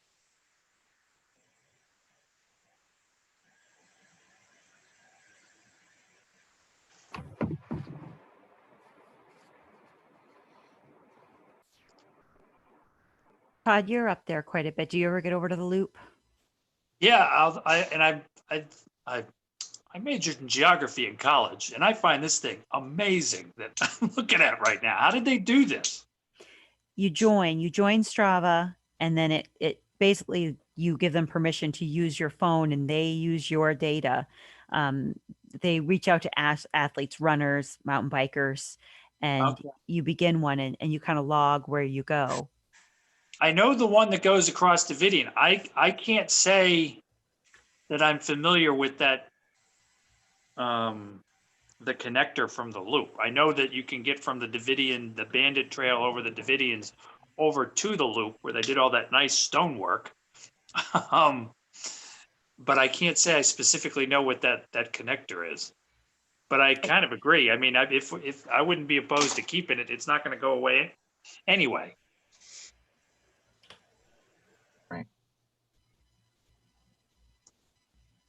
It's lovely. It's got some wetlands in there. That's where mosquito land. I was talking to Brian and Bob. Someone keeps damming up. Tom asked me to break up some stonework up there, and I've been breaking it up, and people have been increasingly redoing it. I don't know if I told the commission this, that the boulders they were placing were getting bigger, and so I just went crazy, rolled all the boulders downhill, and they took the boulders I rolled downhill and carried them back uphill and replaced them. I give up, they win.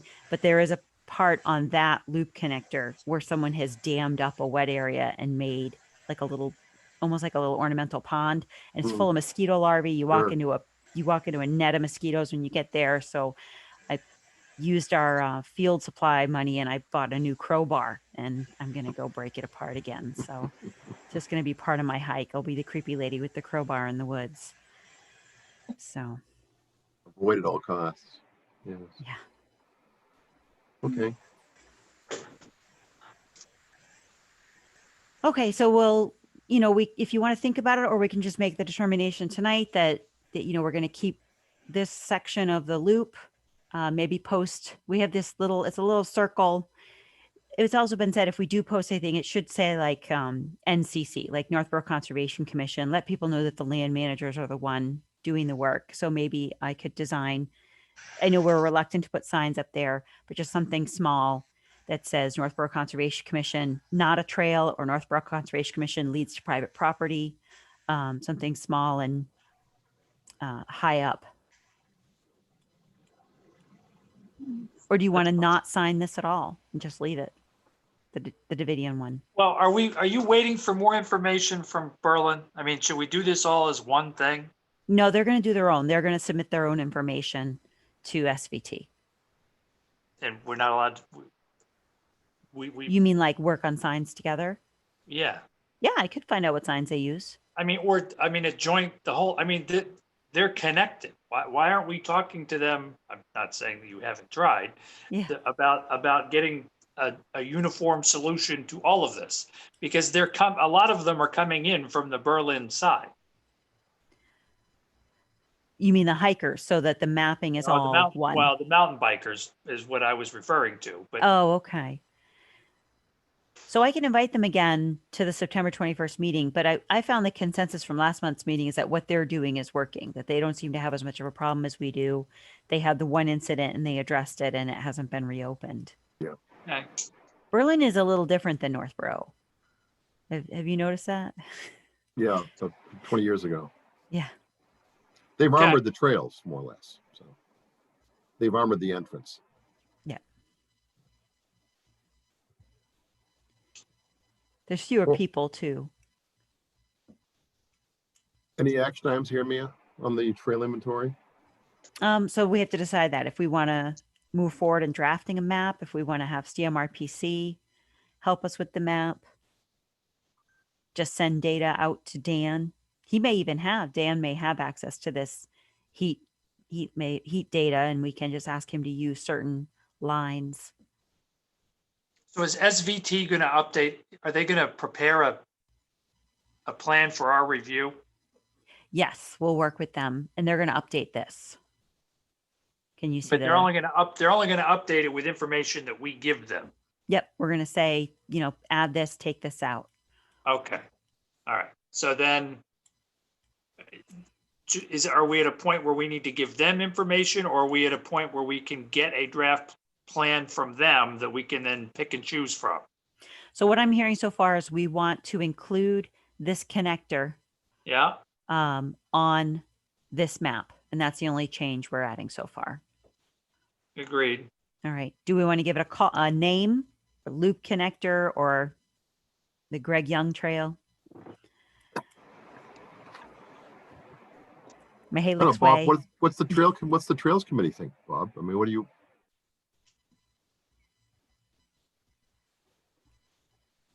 Thank Sorry, you. I was muted there. It's always been a bit unclear to me, naming conventions. Maybe if there's for example, behind Algonquin Regional High School, there's the Stirrup Brook Trail, which that's a nice name. I don't know if, Hop Brook Trail, perhaps if the Hop Brook is near there, at Mount Pisgah, maybe some geological feature. I think we were in there one time, there were some owls hooting at us. So, that might be the way to go, as sort of a natural feature type name to it.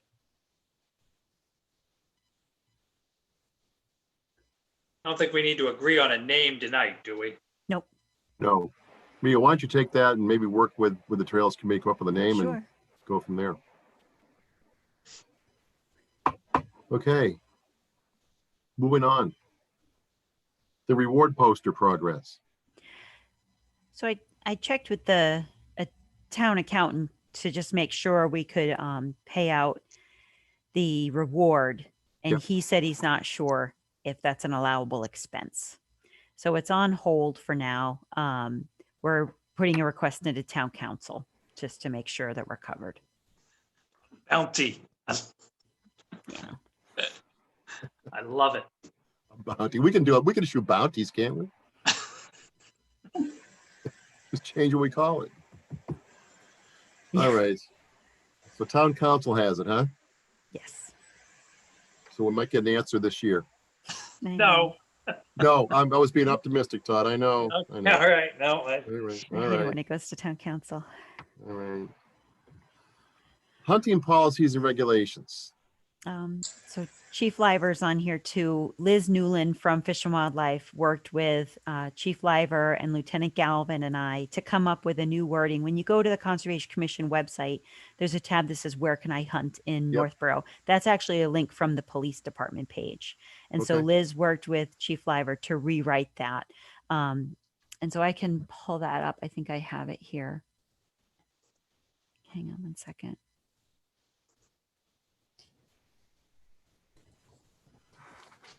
Oh, I do not. Let me pull it up. We also did a map. I'm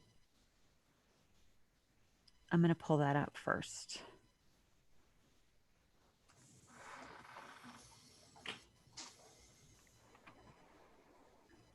Thanks for being patient.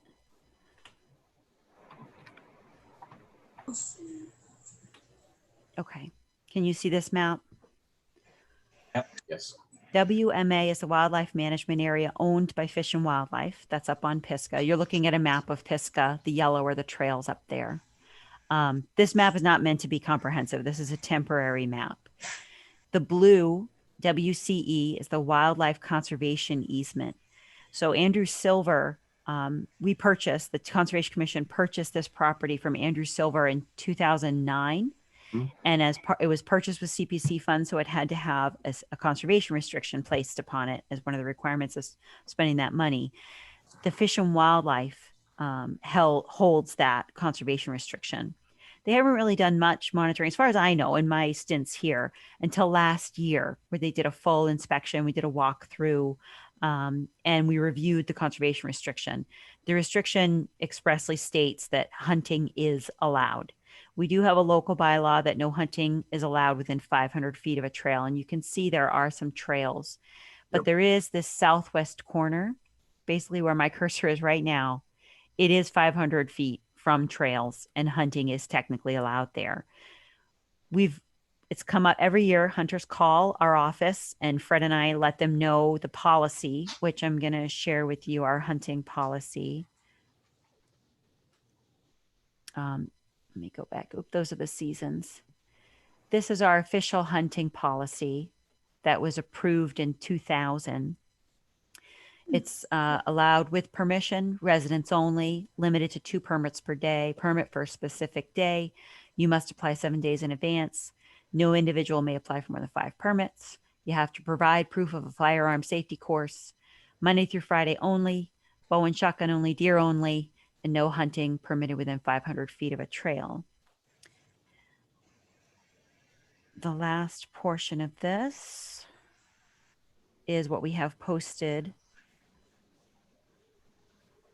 on the police website. Let me pull that up. It's going to load in just a second. This is what's currently on the police website, which shows our policy down below. There's a link to the map. Oops. Mm-hmm. That map. And that's a temporary. Liz is Fish and Wildlife. She holds a restriction. Okay. She's technically enforcing on us. She is the agency that makes sure that we follow the rules. So she's not really enforcing us. Right now, she's reminding us. She's reminding of us of this restriction and how we need to follow it. And so that's where we revised this wording and posted the temporary map. And then that long-term Pisgah map from Dan Stimson and SVT will show a little bit more elaborately what's allowed in what area. So where we're stuck and what Liz has asked us to address is that right now a resident needs a permit to hunt on our property. There is no permit. It doesn't exist. Because whenever people call, we just tell them there really isn't a place. Go ahead and hunt on the Fish and Wildlife property with your state permit. And there isn't really a Northborough owned place. And Liz is saying technically there is a place. Tom did write in. I asked for his opinion. Mm-hmm. Tom is a hunter. He hunts up on Pisgah. And he says, there is no permit for hunting. There is no need. The way the setback from the trails was adopted, there is only a very little spot that could be hunted. I believe there was he says 500-foot setback from all trails. So ultimately, even if we gave someone permission, they would have nowhere to go. Since we don't post it as hunting by permission, which is the requirement of the entire town of Northborough, people go and hunt there anyways, just like people going and cutting trees and trails. So, Tom is kind of saying what's working is working. But Liz is asking us to either have a permit or not require a permit. Okay. And then Chief Liver's here to give his opinion to it. I mean, he's the one who's going to have to deal with hunters in the woods. So, all right, let's start with that, Chief. Well, and obviously that's why we put it on our website quite a while ago, because every fall we get people calling here wanting to know where they can hunt in Northborough, and obviously the answer is basically nowhere, except for private property with written permission of the landowner, and of course with the Pisgah Conservation Area with permission from the Conservation Commission. It's a little burdensome for a process to get a permit. It almost makes it somewhat impossible, which I think could cause a problem. If you're going to require a permit, it should be something that obviously could be delegated to Mia. So someone came into the office looking for it, so we could actually have some reasonable access to it. I don't have an issue with permits, to be honest with you. At least we have an idea of how many, I guess, law-abiding hunters or residents will come in and go hunting up there. Personally, I'm not a hunter. I probably won't make a fan out of some of them, but Northborough's starting to get to the point where it's being built up enough that bullets don't stop. And you always hear that story about, I missed that big buck. Well, where'd that bullet go? And they travel far more than 500 feet. Most of them are traveling. Some of them are like that, 3,000 feet per second, depending on shotgun, clearly not, but a rifle. My fear is stray rounds and ricochets off of trees and rocks, and the hunters that are up there. I just think it's a bad idea. Chief, what do you what's your gut of what percent of the hunters up there actually have applied for permits versus who are up there just? No one's ever, to the best of my knowledge, no one's ever been issued a permit. Okay. How about the ones that call asking for, I'm going to hunt Northborough tomorrow, or can I hunt Northborough tomorrow? We tell them they can't. Okay. Unless they get permission. Actually, what we do now is refer them to the website. Yeah. Instead of, we tell the dispatchers to refer them to the website. So. Mia, do we have any sort of liability here? I hate to bring town council in again, but do we have liability here that if we didn't have some sort of process in place and there were to be some incident up there, that took place on Northborough property that we'd be exposing the town? I mean, it already is, we already do allow hunting up there, and the state allows hunting up there. So there's hunting up there. It's already happening. When we do our CR inspections, there's hunting stands on private properties pointing into our land. Maybe, I hate signage, but maybe something in the kiosk. And that's what when Fish and Wildlife posts, this is a wildlife management area, they're saying there's hunting here. Maybe we can make that a little more clear in our kiosk. And I talked to Fred about the historical too. And I think Diane may have reached out to Sue Brackett, the agent before me. Fred said that the commission did put up a sign in the kiosk once that said something about hikers and joggers and dog walkers, be aware that hunting is allowed on this property, that kind of thing. And people should be wearing orange. I always wear orange.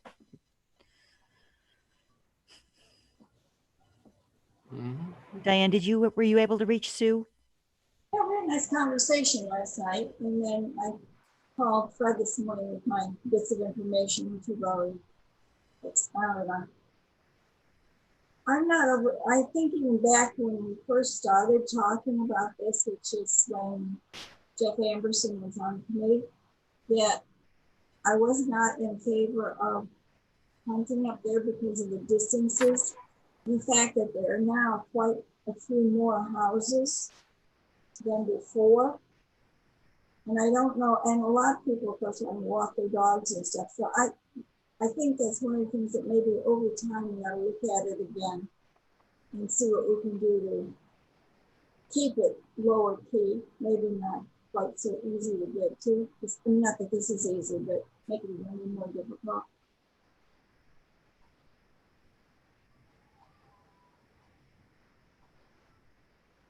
I mean, when I was thinking about this originally, I thought, having a permit might be difficult to put in place. Could it be something as simple as a phone call to you and you keep a log? I think we'd have to do administrative because they couldn't wait for the monthly meeting. Right. Maybe that's it. They just make a phone call to the conservation agent, say when they want to go up there, give us their name, contact number. And right now we have that they have to provide proof of a firearm safety course. I think they should also have a state hunting license. They should provide proof of a state hunting license. All right, I am confused as to why we're having this conversation. I need to go back. Why are we doing this? Liz Newland asked us to address the fact that we require a permit, that hunting is under the conservation restriction on that WCE land. We are supposed to be allowing hunting. And right now our policy is that we do allow hunting with a permit, but there is no permit. It doesn't exist. And Liz asked us to address that. What does she want us to address? She is gone, by the way. Oh, that's a different Liz. Okay. Yeah, the Fish and Wildlife says that our policies do not allow for hunting because our policies say you need a permit. But if someone were to call and say, okay, I'd like that permit, we don't have a permit. It doesn't exist. A permit could just be conservation letterhead granting a person authorization to hunt. It's not, I don't know if that doesn't have to be a specific form. Yeah. As far as a permit goes, where it's limited to 2 people a day, if we get called that there's multiple hunters up there, the person with the permit gets to stay and those that don't go. It's like the field use permits down at Ellsworth McAfee Park. When there's a debate over who gets the soccer field, it's he or she who has the permit for the use of the field. Sure. Sure. So would that solve the problem? Yep. Right, Mia, is if we can keep the permit language and the permit is just defined as someone calling you when they present this information. Yeah, and I fill out a form that just says, and they have to present their firearm safety course, and I'd like them to also have a state hunting license. The firearm safety course proof would be the LTC, right? If they have an LTC, they've taken the state's basic firearm safety course, but they're also basic hunter safety courses. But I would say that if they've got an LTC or an FID, that Yeah. They've taken a safety course. Okay. Okay, so they Police can present an LTC or an FID. Should I even ask for their state hunting license, that they have a license? Because they apply this for those annually, right? I mean, any hunter that's going to go up hunting is going to have a hunter's license. Going up there without one, and they subjecting themselves to fines and arrests. And Yeah, they're breaking state law. That's Yeah. it's yeah, okay. So I don't need them to present it. And we can't, and I think your point is we can't ban hunting because that's the way we acquired the property, right? That's right. We acquired the property. We had to have Fish and Wildlife hold to restrict. We had to have somebody hold it. They agreed to hold it. This was a condition, so now we got to live with it. Yes. All right. So I'm okay with and what was Tom's position again? Tom was everything's no fine. license. If it ain't broke, don't fix it. That's almost what we're coming to, isn't it? That permit just simply means you issue it. Yeah, we've brought it up before. Every year I say, hey, someone's looking for permit. And you're like, we've never had a permit. We don't need one. But now the state is calling us out and saying, you do need a permit. For me, I just want to walk through the process here we're talking about. So I want to go hunting on Pisgah. I call you tomorrow and say, I want to go hunting on Pisgah. And you ask me who I am, where I live, what my LTC number is, what my license number is, my hunting license number, and then you send me a letter. Mm-hmm. And you have to apply 7 days in advance. Okay. For a specific day as well. So we have to have a form they can fill out. Name, address, contact information, 7 days in advance, and then proof of their LTC, FID, and license number. You're going to call you, you're going to send them a form, they're going to fill it out, send it back to you. I could just stamp it approved and copy it back. I have an approved stamp. Mr. Chair, if I may. We have numerous forms on our website that people can fill out. They can actually file a complete police report on that, and it gets forwarded by email to notification. And you can just pull that up and you can approve it online. And there's places for people to attach external documents, so they can scan it or email it to that. I'm sure that, well, I don't want to speak for MIS, but one of my detectives here is very computer savvy, and he developed all of our online forms. And it's not hard to do. They wouldn't have to come in. They could fill it out online. They could, whatever forms you wanted, they could attach. You'd get notification that there was a form waiting, and you can process it from there. So it would come off your website. We could do that. We could, or conservation's website, whatever. We could link to it from our website too, just like we do now. And then the police could get a copy as well. Yeah, or if you wanted them, they could apply for it. Actually, you could put it on any town website, the town's main website, and have it. The forward would go to conservation, so it they wouldn't have to hunt for it. We're picking, so to speak, yes. So we're piggybacking off of something that works already. Yes. Fine. So is the plan then that Mia speaks to your contact, Chief? Sure. Okay. All right. How many licenses do you think they would go out in a given year? What's that, Dan? I couldn't hear you too well. How many licenses would be given out in any time frame, say from September to December? I get 6 to 8 calls a year. So 6 to 8 calls a year is what Mia's hearing. Okay, I would say we probably get that many emails a year over here from people asking where to hunt, as well as phone calls. So somewhere around 20 high end. At least. At this point. Okay. Okay. We got a plan. Okay. That seem Sounds reasonable good. to the commission. Todd, is that sitting good with you and Justin? Yep. Sounds good to me. Okay. I think Kelly has left. Kelly, you okay with that? I'm still here. Yep, that's good with me. Okay, so good. Okay. Good. Sound good for you, Diane? Yes. Okay. Moving on. Moving on, cost estimates. Okay. Trail cameras. Chief Liver and I spoke about the cost to have the live cameras with the Wi-Fi connection, and they have to have their own Verizon, wireless account. It's like $900 a year. And then I was reaching out about ATV questions. There's a lot of information from the Maine ATV Task Force, which is a group of land managers through Maine, forest managers, park rangers, all sorts of people. And they responded, and I got to have a nice phone conversation with their vice president. And he said they use the Cabela $99 camera, and it's the best thing out there. And it does have a removable disc, but where it's only $100 if he says they don't get stolen because they're camouflaged. You put them high up. But if they do, it's not the end of the world because it's $100 investment. Are they battery powered? Yep. Battery powered, And you have to removable pull a disc. disc out? How do you get the data? Do you pull a disc out of it?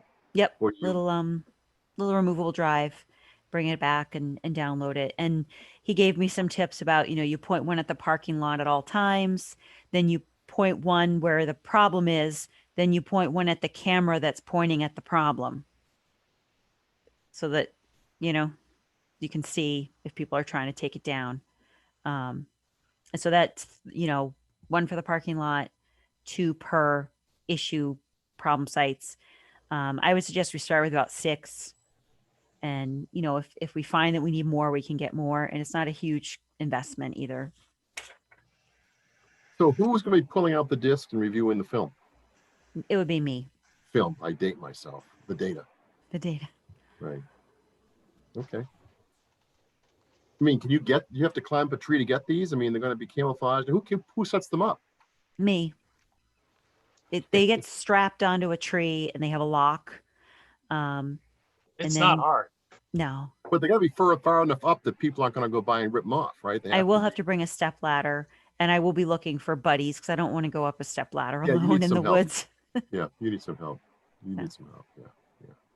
Maybe Bob, you're Bob Mihalik and Brian, maybe the Trails Committee can come up with some help. Tom's I been love good. climbing trees, by the Oh, way. really? I'll Love ask climbing. Kelly. Kelly wants to climb. Well, there we go. Kelly wants to climb trees too. Okay. Yeah. And Tom has been helping me with high up signs. He'll come out. He has ladders and he lives right there. Here you go. Okay. Fine. So you'll find some help. Yeah, I won't do it alone. Okay. Yeah, but we won't go public. Like I won't put anything on the Facebook site asking for help. Don't even tell people we're putting cameras up. Right. Exactly. Yep.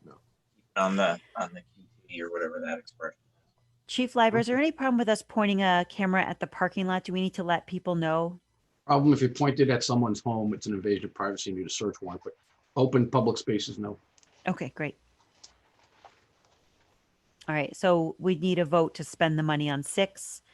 So we'll just say spend the money from the reason I'm confused about the money is this fund with the $70,000. If you look at it on a piece of paper, it's called the Conservation Fund. Right. The Conservation Fund under state law is a fund that's supposed to be a pool of your fees that were collected.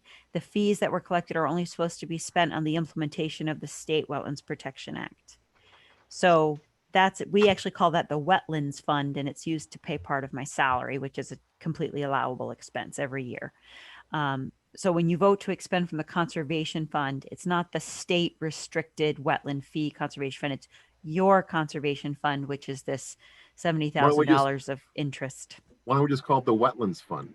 Because the Wetlands Fund is actually the fees. See how I'm like, can we get these to be renamed? And the accountant's like, no, we're not going to rename these. Like, We're why venturing would into we very rename them? dangerous territory here, Mia. We're venturing I into one of know. Wayne Baldelli's favorite topics. I don't want I to go know. there today. So, So okay. just vote to spend the money. So moved. Right. Thank we you. we should have a number here though, not to exceed number. 6 cameras at $99 each. You're tax exempt, so 600 would be fine. Gonna have to get a lot of batteries. Let's Oh, say yeah. not to exceed buy that. $700. How's that? Good idea. Okay. Todd made a motion. We need a second. Second. Second by. Is that I second by did. Diane? Yes, Okay. Roll call vote.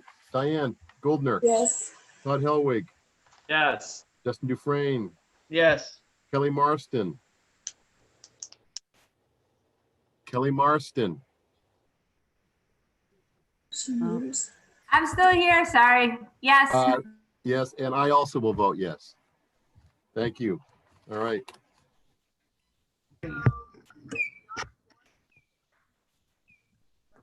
Okay. ATV. ATV. Chief Liber, do you want to explain the ATV you found? I'm going to try to get a picture of it.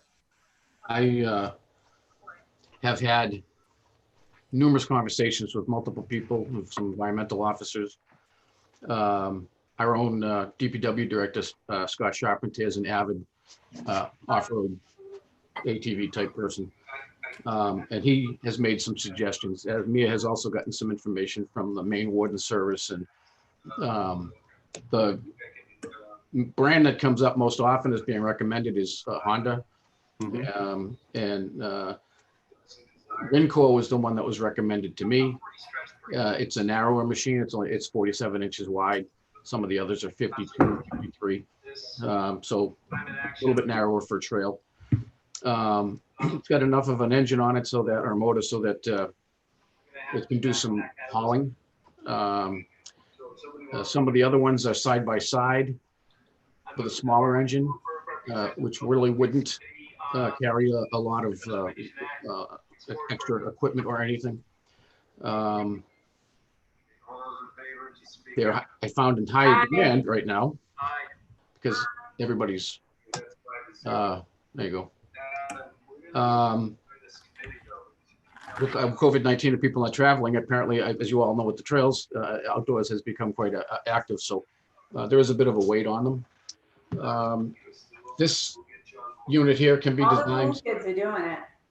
so that the back seat, or actually the back cargo rack over the rear wheels, has an adapter kit where you can put a second seat on it so that you can take 2 people up. It can be equipped with a ball on the back for a small utility trailer. It's also, there's an adapter kit on the front rack there where you can put an equipment box.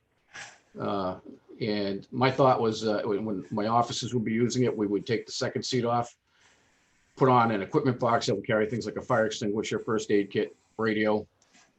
And if, like I said, conservation may have wanted to use it, or trails, if that's so approved by you folks, they could put the second seat on or take it off, or my plan would be to outfit it. I mean, I would just be looking to see if you guys could fund the basic unit, but any of the extra accessories or the trailer or in a transport trailer, I would take care of that. That was my question. You've got to pull it up to some location, right? You got to put it on a trailer and drive it up to the mountain. Yes, it can also, we can register it with a street plate and use it in limited circumstances on public ways, but they're not really safe or designed to be driven on the road. So right. I would get a small trailer. All of our vehicles, all our cruisers are outfitted with trailer hitches for the bike mounts and bike racks. So yeah, we would drive it up, park the cruiser, take it off the trailer, and go on up. All of the environmental police have a law enforcement riding class or orientation on driving so as not to, or to reduce the impact of the vehicle on the trails, which obviously I am a big fan of. I actually looked at one unit that's electric with about a 70-mile range, which is basically silent. Which I thought would be much more environmentally friendly, but it's also $16,000. And it comes with, like, to replace a battery is $3,000. So that's well, with the recent budget cuts, that basically that's $1,000 more than my entire new equipment budget for 2021. So that's out for me, but not the $3,000 battery of the unit itself.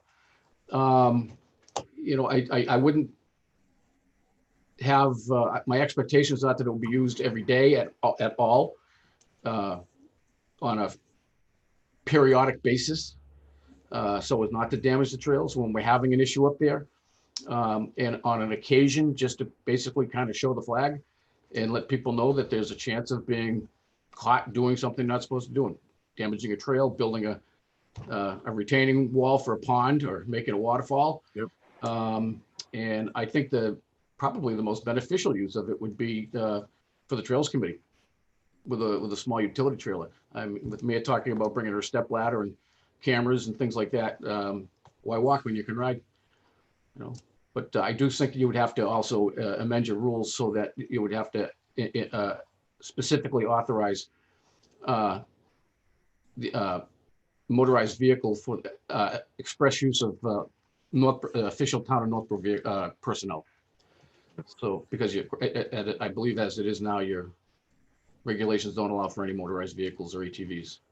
That would apply to us as well. Yeah, I had some questions around those lines, but the 3 questions I had, one was around housing. Where would it be housed? Would you house it at the police station or the DPW garage, or? Oh, we got plenty of room here. Okay, Yep. so we can house it there. Or bay garage downstairs. I would take care of the insurance and. Well, that's my second question, was the insurance side. Yep. That would, it would just be registered as a police vehicle. The town has a policy that it would be negligible for an ATV. All of the town vehicles have significant insurance on them. So as long as a authorized person, which is to be defined. Yep. Bob Mihalik borrows it on a weekend to go up and drag some timber away, hits a rock, flips up, hits his head. I mean, we want to make sure that everybody's covered here, right? Well, first off, everybody that's going to, my recommendation would be anybody that touches this has to take some sort of course of instruction, and they have to be wearing a helmet, obviously. Yeah. And the reason this was recommended to me, this particular machine, is that it's a direct drive link. It doesn't have a belt drive, and it's got more of a tempered throttle. An inexperienced rider on some of these machines, if they give it too much gas on the hand throttle, and they're not anticipating the sudden surge forward, they tend to fall off, or the machine will do a wheelie and launch people. Where this machine, apparently, with a torque converter that it has, it's a more gradual acceleration. It's obviously not a race machine. It's not one of the ATVs you see flying through the desert sands at 70 miles an hour. I think the top speed on this thing's about 35. But you're not going to do that on a trail up in Pisgah. And again, it's not just Mount Pisgah either. I mean, there are other trails here. I mean, this would be really handy for us down at Kearney Park when we park off of West Main Street and have to go down there for dog enforcement and other things. And some of the other trails. You know, like I said, we get lots and lots of mileage of trails in town, but you never see the police on it. So I think it would be beneficial to both conservation trails and the police department. I wouldn't expect it to be a sole use for the police department. If I thought that, I'd try to budget for one. Yeah. Comments from the commission? Todd, Justin, Diane. I have a question. Ellie. And this has probably already been answered already. Why is he looking at a smaller open ATV? Why not have you? But have you looked at something like a gator that's covered or has a bed? Yes, but some of the narrower trails, the gators are too big. I believe, I know that Scott Charpentier recommended against a gator only because of the size. They're longer. And they have a smaller turning radius in narrow trails. Yeah. Yeah. Okay. Yeah. I had a feeling it was that reason. And the fire department has a gator, and they've been limited to some of the trails that they have gone on for emergencies or lost people, just because it's that much wider. Yeah, and it's taller too. Okay, just wondering.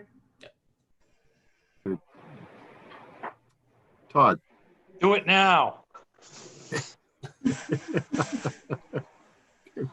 The other thing I would do also was I would pay to have a winch an electric winch put on the front, which again would help dragging boulders and fallen trees out of trails and things like that. But that, and also if someone does happen to get stuck, and I would ask if Declan would make his bridge 42 inches wide, 47. I'm sorry.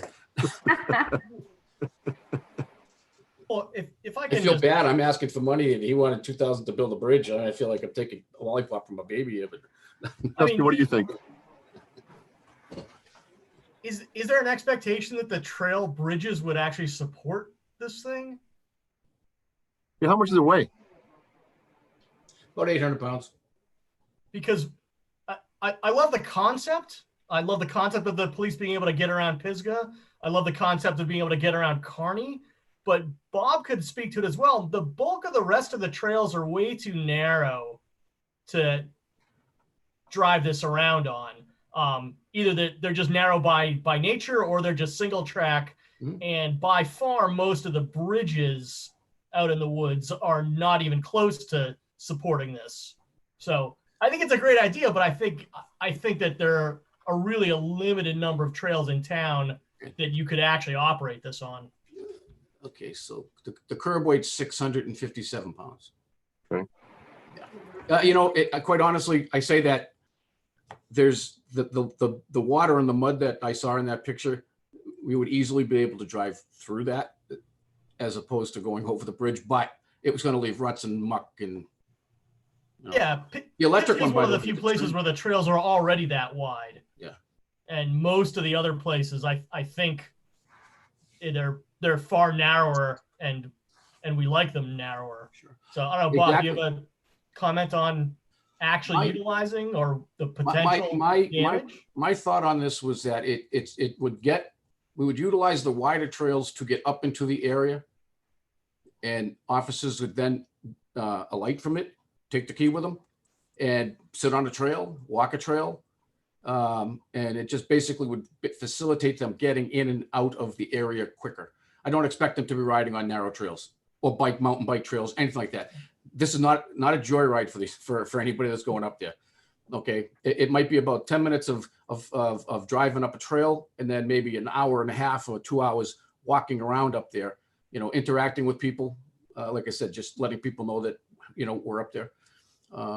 So. Yeah, I definitely think having more police presence out on the trails is a good thing. Chief, I was definitely, before you said Kearney Park, I was gonna raise my hand on the Zoom and say, could you please go to Kearney Park with the ATV? I think it would send a message to people that, that they have to follow the law when they're out on the trails as much as when they're on a road or in a shopping mall or something like that. It's not the Wild West. The only comment I would have, and so you're aware of the limitations on the single track trails, I would just have one other comment, which would be perhaps a different paint scheme or some clear identification on the vehicle. Because what I would be a little bit worried about would be, let's say, a group of people who own these ATVs, they see this ATV in the distance, maybe they can't tell that there's an officer on it, and a little light bulb goes off in their head like, oh, I didn't know we could ride ATVs on the Northborough trails. So I actually have given some thought to one of my, I will actually, you can get a wrap to change the color. If you don't order them, most of the area RV dealers that have them, they only have them in red. That's the predominant color. Mm-hmm. But for some very short money, I checked into it for $102. I can have a wrap put on it and make it a different color, blue, white, whatever, and have graphics painted on it. And I thought that if trails were going to use it, I would have a sign made up that says Northborough Trails Committee, or Northborough Trails Maintenance, that you can take it off. If Mia wants to take it up, I can have like a Velcro or snap-on sign for the sides or the front and rear that says Northborough Conservation Commission. And obviously I'd have just a single one for police, and my officers would be riding. So that it would, just for that reason, people would know that this is an authorized vehicle. And I had suggested this to Mia too, is we would have to post it at the kiosks that the only authorized motorized vehicles. Good point. Yeah. Are official Northborough, conservation trails or police vehicles. That was one of the questions I had too. Someone who was on the phone call last month brought up the fact, we had this discussion that, well, would we be setting a dangerous precedent by having an ATV up there leaving tracks? People are going to say, hey, you know what? Guess what I can do next weekend? Yeah, that was actually Liz from Fish and Wildlife. Yeah. Yep. Yep, it will leave tracks. But like I said, I think that when people see who's on it or what it's being used for, and that's noticed, there's notice put up at least at the trailheads that the police patrol on an ATV, and that's the only authorized ATV. All other, ATV riders are under Chapter 90B, the recreational vehicle laws and things like that. They're violating the laws. We can seize their ATV. So it's there's a bit of a penalty involved. Oh, that's a significant penalty. Sure. We get a fleet of them over time. We have a fleet of ATVs to run. So, Justin, what are your thoughts?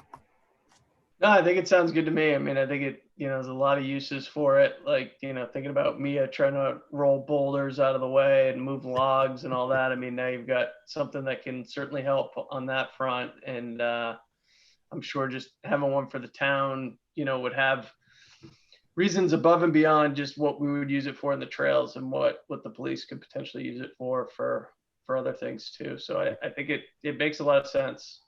Okay, thank you. Diane, what are your thoughts?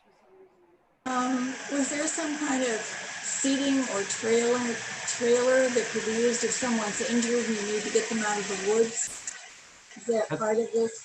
The fire department's gator is designed specifically for that. Would this also, I mean, if in a pinch, could you be able to do something like that?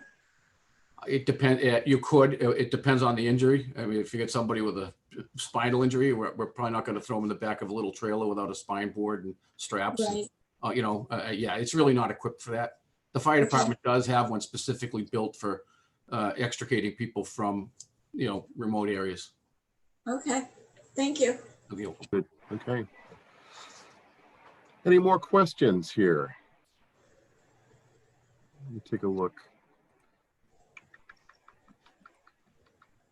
No hands up. All right, Mia, we're going to vote this one, right? Yeah, vote to spend the money up to a certain amount. We'll say from the conservation fund. If the town council comes back and says it's not allowable expense, I think plan B would be that we apply for CPC funding next year. Fair enough. Okay, so this is 10 with a number here. What should we do? I mean, is 10, should we go 12, not to exceed? I mean, it's I think to be safe, with what I saw for prices on the dealership sides, which is obviously MSRP, which I would never pay. I would also look for some state contract pricing. The problem is that the one state contracts I haven't seen a Honda yet. And I would say just to make sure that there's enough to buy the basic machine, 10,000. I think 10's enough. Okay. All right. So So it sounds moved. like is there a second? Second. Seconded by Kelly. Roll call vote. Diane Goldner, Yes. Todd Helwig, Yes. Justin Dufresne, Yes. Kelly Marston, Yes. and I will also vote yes. Thank you. So we've Awesome. approved it. Once we get Okay. the money straightened out, we'll figure out how to Sure. buy it. So yeah, so Exactly. you're going to Yeah. you're going to Still town celebrating council- it. Yeah. You're right. Town council with this one too, Mia, right? Yeah, make sure we're spending the money right. Okay. We're not looking at this year's model, Chief. So But on that, the difference between a 2019 and the 2020s is $100. Really? no kidding. Okay. Yeah. All right. All Well, right, good. At least on the dealer's websites, like I said, I'm not paying MSRP. I'm gonna go buy myself an orange helmet. There you go. Okay, that Two takes birds, care of one the stone. Pisgah discussion, I think, Mia. Is it? Is that where we're at? That's it. Trail inventory, reward poster, hunting policies, cost estimates, trail camera, and ATV. Awesome. All right. Informal discussion, 8595 West Main Street. Let's see, who's gonna leave the meeting here? You don't need me for anything else, do you? Nope, I think we're good. Chief. Thank you for joining. Thanks for your help. Thank you. Thank you very much. Okay, Bob, you and Brian can leave. Okay. And Cheryl Devine can go and do something else. I think the new Or presenters are. I'll just bounce you back. You know what? I'll just bounce you back to an attendee, and then you can stick around if you want to. Okay. How's that? So I know Brian W. is one of the presenters. Michelle Gillespie might also be. We can ask Yep, Brian yep, if he wants Michelle in here too. Yep. Okay, and Brian's got his hand up. He's there. Michelle is on. Michelle, do you want to She's join got us her too? I hand up. bet you do, right? So I will bring you in.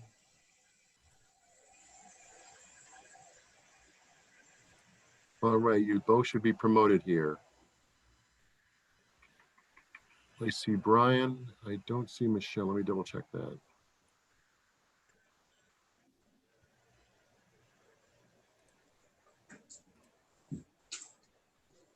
Hello, all. Hold on a second here. There's Michelle. You see her? Mm-hmm. Yes, she is. I know. Okay, good, good. I did it right. Shocking, shocking. Nice job. Okay, Michelle, are you on? I am. Can you hear me? I can hear. I can't see you. Is that we're gonna go that way? Hold on. Your call. Okay, there we go. There you Can you are. see me now? Yep. Okay. Okay. Okay. Who's that guy leaving? Who's that guy leaving you in the room? Just Yeah. stuck out. The chief just left. Okay. So, My okay. son's cooking dinner on the grill. Nice. Yeah. Informal discussion. 8595 West Main Street. We walked this site, God, a year and a half ago, Brian. I mean, Yeah, we did the ANRAD 2018. ANRAD 2018. Okay. Yeah. So that's, I think it's valid till August of 2021 is the, Okay, so for you got the a year. ANRAD. Okay. Do you want to share something here? I think Mia has it. Everybody knows what this piece of property is, right? Go down. If you go down, Thank you, Mia. it corners Cherry, right? Cherry and West. is Cherry that and it? West Street, correct. Yep. And it's got a small pond right there in the front, which is the blue. So You make this, that a little bit bigger, Mia. Just a little bit. Good. Okay. Okay, so you're on, this Brian. site, yep. It's approximately 17 acres. There's a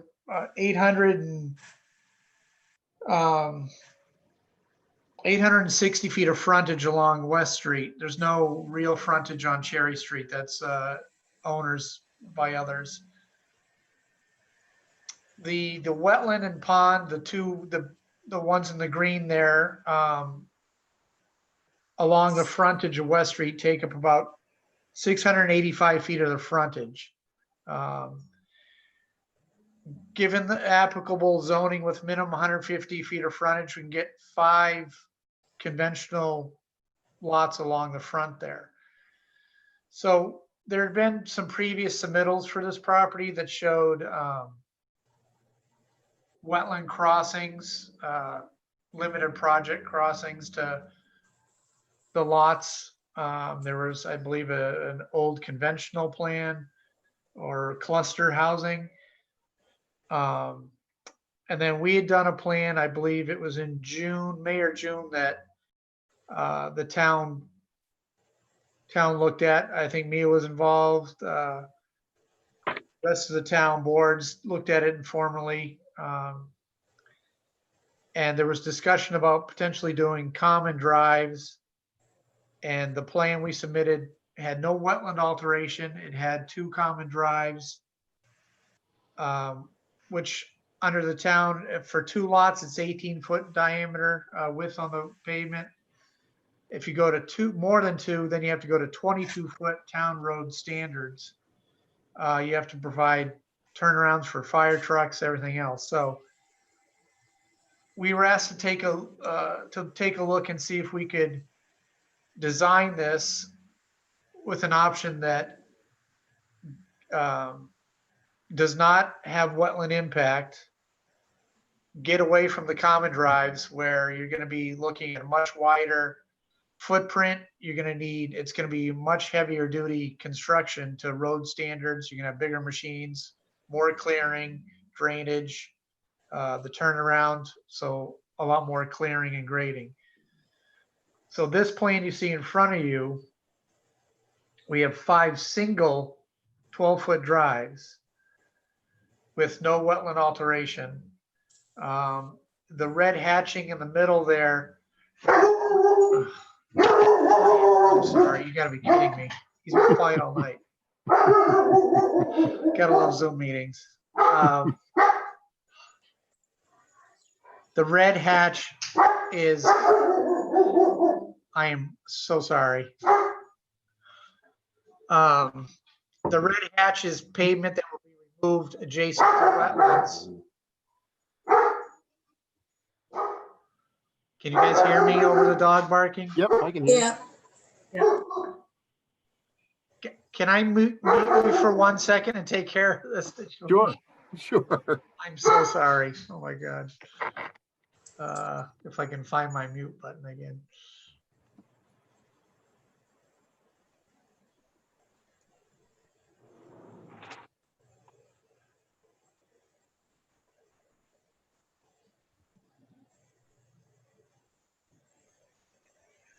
Sorry. Oops, what did I just do? I can still see it, Brian. Okay. I don't know what I do with my screen here, but what happened? There we go. I want the plan. You all set, Brian? You get your screen back? I'm trying. Okay, go all the way down the bottom. You'll see two things. You see a thing that looks like a camcorder. Highlight over it. You're going to see two different windows. Click on the one that has all our pretty faces on it. That just says stop video participants. What happened? Oh boy. Thanks, dog.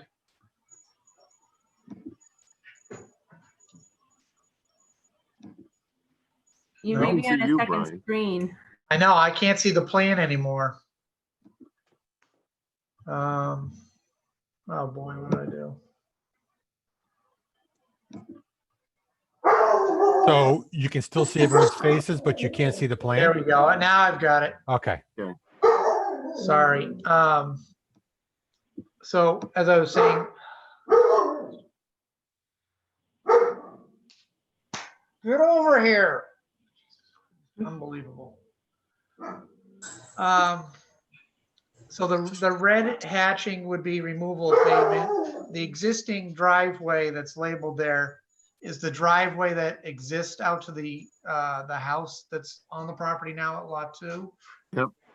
So there'll be no new pavement there, and then we've removed the red hatched areas around the wetlands and restore those. The driveway to the southwest there, if you zoom in, there's a 35-foot setback, so we're holding that on that undisturbed wetland, if you will. I mean, I know it's mowed at times. It's almost like a wet meadow, isn't it? It is wet meadow, so we'd be holding the 35 there. The one to the southwest. Yeah, other side. And that drains out, that drain has a drain that goes out under Cherry Street. Right there, yeah, okay. Yep. And that driveway that's there could shift even, a little more further north once it gets into the field. So, and then Mia, can you slide to the, up to the very top to Lot 5? So adjacent to that little wetland finger there, which is just, it's a rocky slope that comes down there. The driveway will be within 14 feet. But again, no wetland alteration. So we were asked to look at a plan that, meets zoning so they could have their frontage. And like I said, 680 feet of the frontage is eaten up by wetlands, or, it's almost a limited project for those particular frontages. But this plan would result in no wetland alteration. The old plan had 6 lots. You lose a lot by doing this to go to 5 lots, but you can do 5 12-foot driveways without having to go to the large common drives and still have no wetland alteration and have a little removal of pavement close to the wetland in the central area there. So we wanted to, bounce this off the commission and get their thoughts on it. What's the conservation easement that you talk about there? Well, we thought it'd be good. I know when we did the ANRAD walk with Mia, especially around the pond and that central wetland, yeah, and the wet meadow to the south, that, it's a high quality wetland in there. Obviously there was some historic disturbance that created some of this, but now it's matured. So we were thinking it'd be good to put a conservation easement around that protects it from whoever the homeowners are. They know they have a conservation easement that says, you can't, it's for passive. You can't be putting buildings or doing other things in there. Or if they need to cut a dead tree, if there's dead wood that comes down, then they would have to talk to the commission.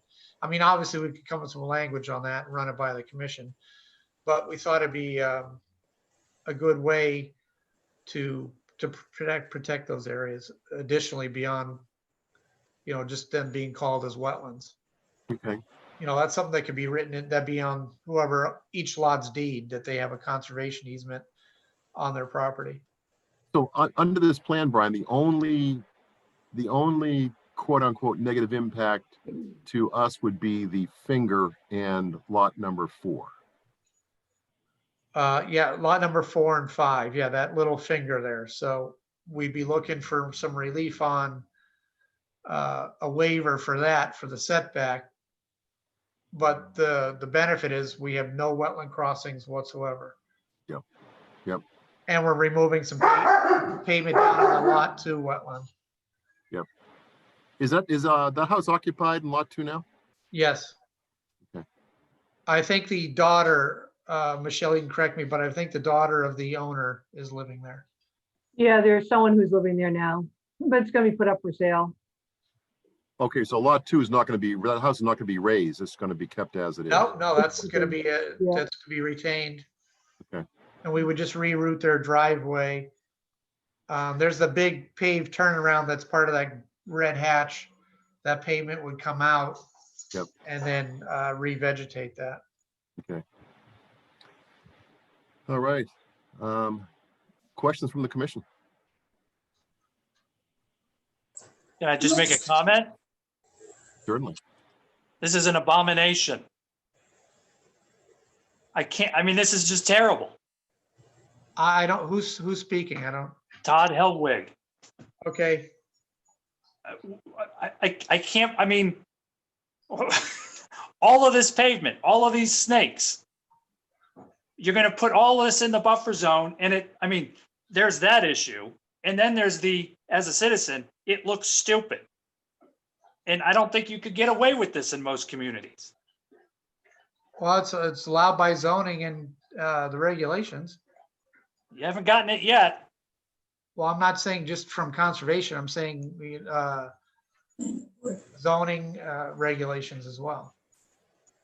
These are the same comments we had, I think, when we saw this before the first time, which was there was something similar at the time where you had all these driveways and we said, it makes no sense not to have a common driveway for this. If the economic function or the ability to develop this the most profitably is not our issue, right? So if a common driveway is difficult, go apply for it and try to get a variance. Well, the common driveway down, you'd still have one single driveway within the 35 on the top lot. Well, not necessarily. I mean, you haven't gotten approval for that either. Well, no. But I mean, you either have conforming lots that are basically limited projects that show driveways going through wetlands. I mean, those are allowed. Your bylaw allows up to 3,500 feet of alteration with a permit for a limited project. Going to the 22-foot wide and 18-foot wide common drive, you see where the 3 snakes are, as if you call that down on lot 2, and there's already one existing driveway there now, so that's 2 new driveways. That's 2 single 12-foot driveways versus a 22-foot wide common driveway splitting to another 18-foot driveway. That is a lot more pavement. Then get a waiver. But Todd, you just said this is too much pavement. I'm telling you, if you have a 22-foot wide and an 18-foot wide common driveways down there, it's much more pavement than what we're showing here. Then get a waiver, because you're not necessarily going to get a conservation permit to do that either. A waiver to what though? I don't understand. Whatever the planning board regulation is, I don't know whether that, if, maybe it's a variance. Oh, you mean from the You pavement? would need an order of conditions to build that thing anyway, right? One way or the other, you're gonna need an order of conditions. Correct. And I'm telling you, even if you applied for a common driveway that had more disturbance than that, I don't know that we would give it to you. Okay, well, they have land that is buildable by zoning and frontage. And they have wetlands that cross and create basically limited project status for 80% of the frontage. And the old plans showed crossings through the wetlands, and that's what the commission had seen. And they said, we don't want crossings through the wetlands if you can come up with another plan. That's what we were asked to do. That's what we're presenting. Now we're hearing that. Well, you've even just if heard we from can't me. cross through the wetlands. Now you've only heard from me. I'm just one member, so All I'm right. done. Well, no, that's why we wanted to have this meeting. Informal discussion. That's why we're doing this. Right. Who was the one last time that said it looked like a racetrack? Remember, we added up the width of the driveways, 12 plus 12. So we're still at 36 feet wide if we nestled them side by side. I'm assuming you're gonna have something in between the driveways. Yeah, if you zoom up on that, there is a 4-foot grass strip between, there was a minimum of 3 to 4 foot grass strip between them. All right, so 36 plus 8, we're at 42 feet wide of almost solid pavement. I live on the backside of this property. 42 and I know there's a mirror at that corner because it's already a nightmare. This still looks like a racetrack. And I don't understand what this existing drive and the second drive, that's all going downhill. Those driveways are completely cutting off the function of that wetland. Well, I would disagree that it's cutting off the function of that wetland. There's still plenty of upland in between there. And the house and the pavement that's 4 feet off of it has been there for, I don't know what year that house is, 50s or 60s. And that still functions. So we'd be actually following the existing drive until it gets into lot 3 and taking out the shed and the pavement that's there. And then the driveway that is servicing lot 2, the existing house, would get shifted into the middle, and then we'd remove the pavement around the isolated wetland. I don't know. I see the project on Church Street that had the 3 drives snaking down, and it just looks like a disaster. I agree with Todd. We should be looking for something. Well, I mean, looks and environmental, I mean, looks wise, it may, but I mean, plus you're looking at a small scale plan, and what's out there in the field is different. There's some confusion about the width. So just the north, you've got 2 driveways servicing lot 4 and 5, and each of them are proposed 12 foot. Correct. And a combined 2 family would be 22 feet. If you did a common drive for 2 lots, you can do 18 feet. If it's more than 2, it has to go to 22 feet in town road standards. So how is the 2? So I think that's what I'm hearing from Todd and Kelly is there's confusion about how 2 12-foot drives are better than 1 18-foot drive. And then the same question with different numbers on the southern set. Well, the southern one, you'd have to go to, because you'd be doing 3 lots, you'd have to go to the 22-foot widths. But to town road standards, so you'd have to clear and grade for drainage basins. So the bottom was having to do, you'd have 12-foot. to do more drain. You'd have to do drainage infrastructure. Well, I think that would be preferable, right? Because of then, suspended solids and they could be attenuated and treated. All right. Well, so we had showed the. Well, you'd still be. This would be 5 lots. You'd still have to meet DEP. So you'd be doing for the single family drives. You'd be doing more infiltration swales, things like that. instead of basins. But what I'm hearing from Todd and Kelly is the confusion that why 3 12-foot wide driveways are better than one 22-foot, and then the same in the north, why 2 12-foot wide driveways are better than one 18-foot. Well, we had showed on the plan that you reviewed with Kathy Jubert in the town, we had showed the common drive and 22-foot and 18-foot drives. But we were under the impression the town and you did not like that because it had a waiver to the 35-foot. I think my comment was the commission would always prefer less pavement, and that was from the previous time that you came before the commission. So my comment was just to echo their sentiment that they always prefer less pavement, and they prefer less work within the buffer zone. Right. And I do, they've expressed repeatedly, which is what I tried to express in my comment. They presented a plan informally to staff, and I said that you have been setting a precedent that since they just passed these setbacks less than a year ago, that they're not looking to grant any waivers anytime soon. And they've expressed that to other applicants in other informal discussions. Just last month they said it. So, okay, I wasn't But aware still of that. I mean, back to it's the a original. regulation that you can grant waivers, but They can, but, and it's going to be up to them whether they do or not, but still back to the north, we've got 2 12-foot driveways. Right. Why are 2 12-foot driveways preferable to one 18-foot? Because I do believe my comment said the commission preferred less pavement and combined Right. driveways. The problem there is the zoning regulations say if you go to a common drive, it has to be 15 feet off the property line. So that would push, you'd start 15 feet off the property line and then push an 18-foot wide. So you're already at 33 feet down to that wetland from the property line.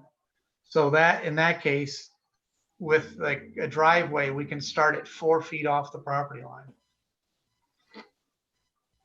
So you have 4 plus 24 is 28. That's why we went instead of a common drive on the north. And for stormwater standards, when you do break it into the 5 lots, you are going to trigger a full stormwater management plan for the full site. To the maximum extent practicable, yes. Which for new development is essentially. Unfortunately, the zoning up on the common drive, it would be desirable to put a common drive there as far as saving space, but the zoning says if you do a common drive, you've got to start 15 feet off the property line. So that And that's pushes. going to encroach into the finger. Yeah, so if we have to start 15 feet off the property line instead of 4 feet, and then go to an 18-foot minimum drive width, that pushes us down. Justin, you want to say something? Yeah, I guess I was wondering how many lots can be served off a common drive? Can you do all 5? You can do 5. So couldn't you just do a common drive where you have those 3 that are all together? Couldn't we just do one common drive right there that's 22 feet wide that comes about into lot 3, and then you branch off your driveways from there? So then you're really only coming in between those 2 wetlands, and you're not dealing with that finger in the offset to the wetland. Yeah, we looked, that was on one of the options, was doing the 22-foot common drive coming in where the kind of the 3 single drives are. Yep. Again, we'd be within 35 feet. I think we can hold the 35 feet and remove some of the single drive that's there, the existing drive. And then come up the hill, and then you'd have to do a turnaround for the fire department up the hill, but that'd be outside the buffer zone. Mm-hmm. And they have other. That was on the plan that was shown, I think, but. Because I guess I don't see the need for the 2 between 4 and 5. If we're gonna do, kind of one driveway entrance, why not do it where it exists today, or even slide it further away from the wetlands and remove the one that exists today, kind of split the difference there. Right. Improve I that think condition and one of the then options we had bring it showed, up. one of the options we had showed before. Okay, I don't can't think I was there remember before. if the planning board wasn't, I'd have to look back on my notes on that Yeah. one. Did we ever see a plan with one common drive? I don't remember seeing one with one common drive. I remember the last plan had, it was similar to this, you know, it had multiple. I remember Kelly talking about the racetracks. Last time, I believe we suggested one common drive and we were told it would be more profitable because research has shown that people spend more money or something on a house with its own driveway. Oh. That's Yeah, correct. That's what the we were last told. plan, the last plan, going back to Justin's comment, well, everyone's comment, is we showed a 22-foot wide common drive coming in where the triple single is now. It comes in a couple 100 feet, and then there's an 18-foot wide drive that goes off to the left that services lot 3 and the existing house. And then the one that services the 3 up top stays the 22-foot with a turnaround up top for the fire department. And then we had showed a single 12-foot drive for the lot to the north going along the finger. And that was holding 30 feet off the wetland. Was this a So plan that was think shared with the I think commission? what I get from the commission then would, if we could do they'd be looking for the one drive down by lot 2. And instead of splitting it, just wrap it around up top and then access all the lots from that side. I mean, that seems to probably give you the least amount of pavement within the buffer. You know, I don't know how the lot 5, if you can get one in there, so it has its own drive that comes up and still meets our setback requirements. Well, it'd be 30 feet. I can tell you a single 12-foot drive there would be 30 feet off. So if you're not going to grant any waivers, then we have no option there. I mean, is 30 feet with plantings and stuff along that? Like I said, this property, you've got 680 feet of wetlands and stuff bisecting the front of the property. It's basically a limited project. So if you'd go lot 5, if we could go one single 12-foot driveway tucked to the north, take the driveway that you see to the north there on that, take out the second driveway, you'd go to 30 feet from the wetlands. So we'd be asking for one waiver from 35 feet to 30 feet. And then we'd go to one common drive to do the rest. For lots 2, 3, 1, for lots 1, 2, and 3. That would take care of 1 through 4. Okay. Because then you could wrap back around and stay outside the buffer zone. Yep. It was. To me, I mean, that seems the most natural, way of doing it here. But and we're still talking no wetland crossings, right? Correct. And then the crossing to the north there would go from 14 feet to 30 feet. We'd still hold 35 feet to the meadow wetland. Can you remind me again why you can't have a common driveway serving all 5? You can. And why wouldn't you? Well, then you're coming down that steep slope, I think was part of the thing. You'd have to bring it. Because if you're going up into the central part of the site to come down to lot 4 or 5 from, it might be doable. I'd have to run it. It might be. I think we'd be looking, if we're going to grant a waiver for setback, I think we'd be looking, Brian, probably for any alternative that would avoid that waiver for sure. Yeah. If something exists that can avoid us granting that waiver, I think we'd probably be inclined to go that route. No, I got you. I'm glad everybody, we're but- all chatting about it. That's why Yep. we're here. let me I'm just writing down a couple of notes. So.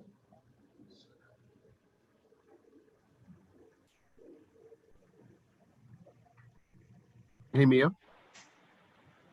You're muted. Hello. We have at least one abutter standing by. Are they welcome to talk at an informal discussion if they want?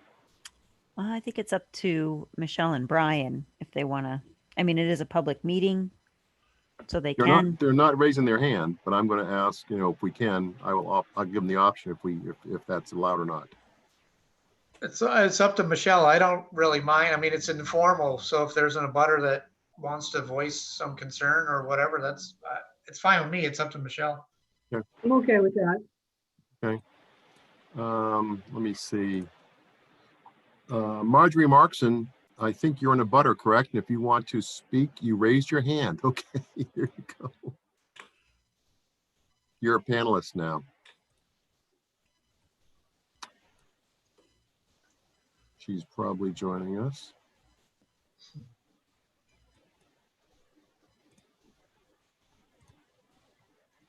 Okay, Marjorie, you're no video and you're muted also. No, you're not muted. Okay. Hello? Hello. Yeah, hi. No, I just wanted to sit in really and see what some of the alternative plans were because, not just personally as an abutter too pleased about the 2 driveways on the north side. They're, right up against our property. And, all the pavement would not please me. So just wanted to say that I guess I would, if they could come up with an alternative plan where we move some of that away from us, we would appreciate it. And I think it would be kind of unsightly up there as well, but that's all. Okay. All right, good. Thank you. Yep. Sorry, go ahead, Michelle. Yeah, I just want to comment to the board. We did talk to a lot of the butters around the property, and they were all thrilled with that they've reduced it down to only 4 buildable lots and keeping the existing house. They seemed to be happy with what we were showing them and talking with them about, and we were not getting any pushback. We did talk to Margie. She made the same comment to us. But all the other abutters that are around the property, we were going to get letters to send to you guys when the more formal process was going to go forward. Yeah. All right. All right. Anything else? Well, you got some input. No, I appreciate it. I'm glad we chatted about it. And I have a clearer picture of where to head next. So I thank you for taking the time. I know you guys had a busy night, so. Okay. Well, thanks you had to bear with for most of it too, so. Yeah, that's, that's all right. And Mia, you should get a orange crowbar. All right. Thank you Super. very much for your I time. appreciate it. Thank you. Thanks, folks. All right. When is your next meeting so we can come back again? I think it's 9/21, right, Mia? September 21st. 9/21. What, informally, Michelle, again? Yeah. Probably. Yeah. Okay. Because I think there's a cutoff date for anything formal, which is like the 3rd or something. Mia has that date. Yeah, September 4th. It is the 3rd because of the holiday. All right. Okay. We'll work Very on good. that. Good. Okay. Thanks, folks. I'll drop Thank you you. off unless you drop yourself. Super. Thank you. All right. Thank you. Good night. Good night. Bye.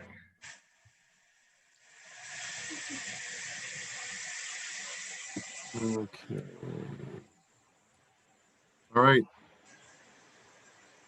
Just us. Todd, I think you're my spirit animal. I tried. Yeah. I was going to say, Todd, you really have got to get off the fence with some of these issues. I don't like to hide the cards. Oh, gosh. Well, I mean, the good news is it looks like they're staying away from the wet meadow and from any wetland crossing. So that's good news. At least for me. Can I just All right. say, Greg, Sorry, go ahead, Diane. What? can I just say that sometimes this particular person has to be pushed before he'll think about some of the possibilities and what he can do.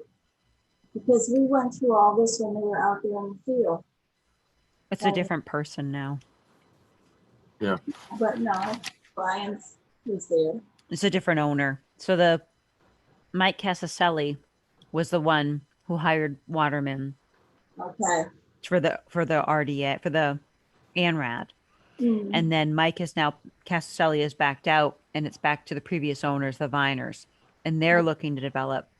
So they're kind of like working. You can kind of tell they're not developers. Mike Casaselli was a developer, and so he was Right. kind of leading the design.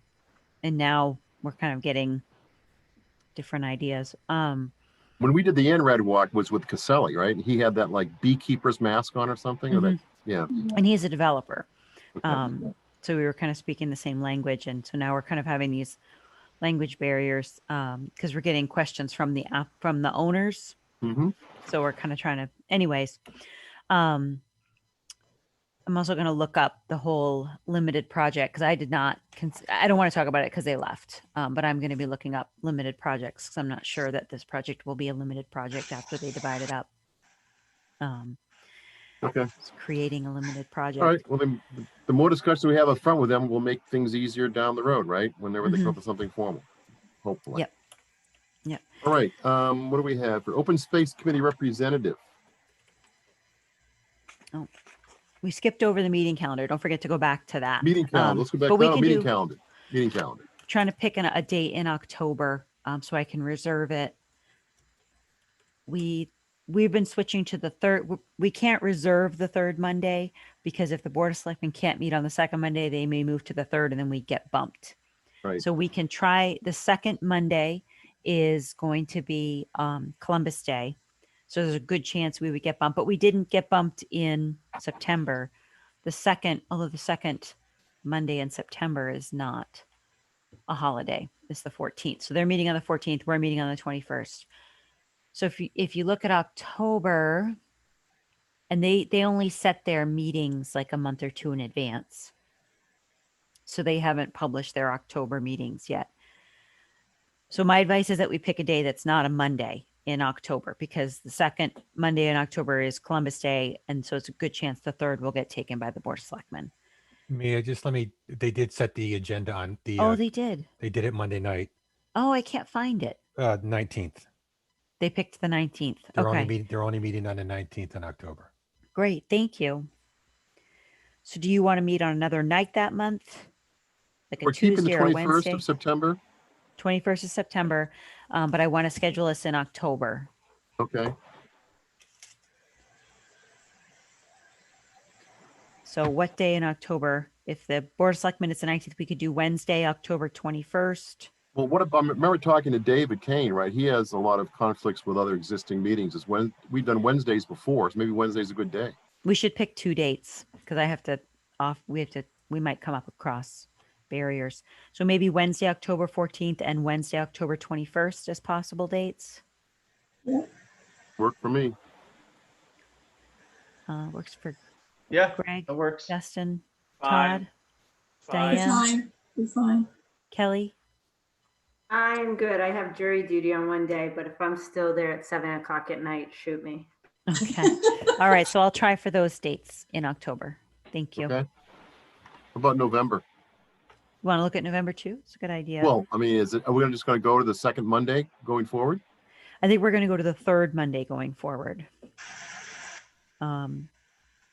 Chief, did they choose a November date or just October? They actually went through all the way through into December. I can't find it online. Well, they just did it. So hang on. Oh, a they probably second. hasn't been posted yet. Yeah, November 9th and November 23rd. Okay, so how about November 16th? That's the third Monday. Okay. And as a backup, we can look at Wednesday, November 18th. Okay. Yeah. And then Chief, do you have their December dates? I do. December's a little different because John does the financial trend monitoring. Mm-hmm. So let me take a look. Give me a second. 21st. 21st. Okay. I don't think they're meeting on the 7th because I think they're doing the financial trend monitoring. They are on the 10th. Okay, so December 14th is the second Monday. Do you want to try for that night? Sure, As a backup, how about the 16th? that works. Seems to follow a convention too. So Okay, so I will let you know what dates I can get and we can set those up. good, good. Okay. Okay. Right now, Mia, all those dates are open for the webinar license. Ooh, Oh, excellent. Good, good. nice. Open Space Committee representative. Greg's looking for a replacement. I'm looking for replacements. Currently, me, I've not been a great attendee for a number of reasons, but if anybody who here has a desire to take that role, it's open. They meet, they don't meet monthly, they meet maybe like every other month, something like that. Mm-hmm. The next meeting's August 31st. Right. If we could just get So- someone that would be free for that date, that's a good start because we're going to try to get a new commissioner and it's possible the commissioner might already be on the open space committee. So, well, regardless, when that, I'll exercise my power of the chairman, and one of the other, that new commissioner's roles will be the Open Space Committee. There you go. Is anyone free to come on August 31st?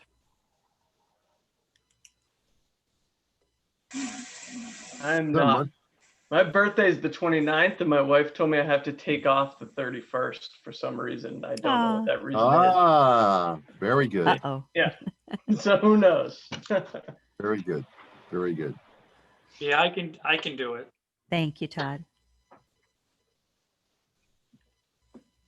Todd will Can you cover. go back to the new commissioner thing? Am I missing something? Are we losing Mia? No, No.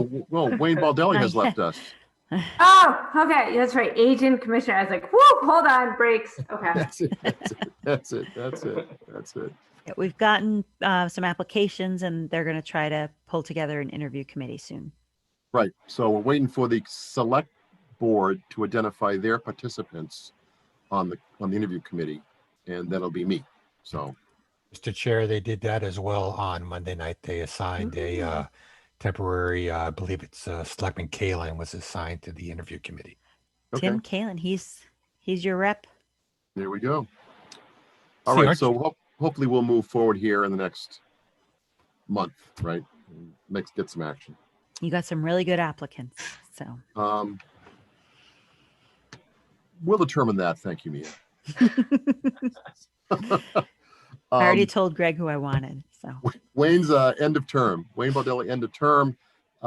Kelly, that's an update on the gift certificate. Anything going on there? Yes.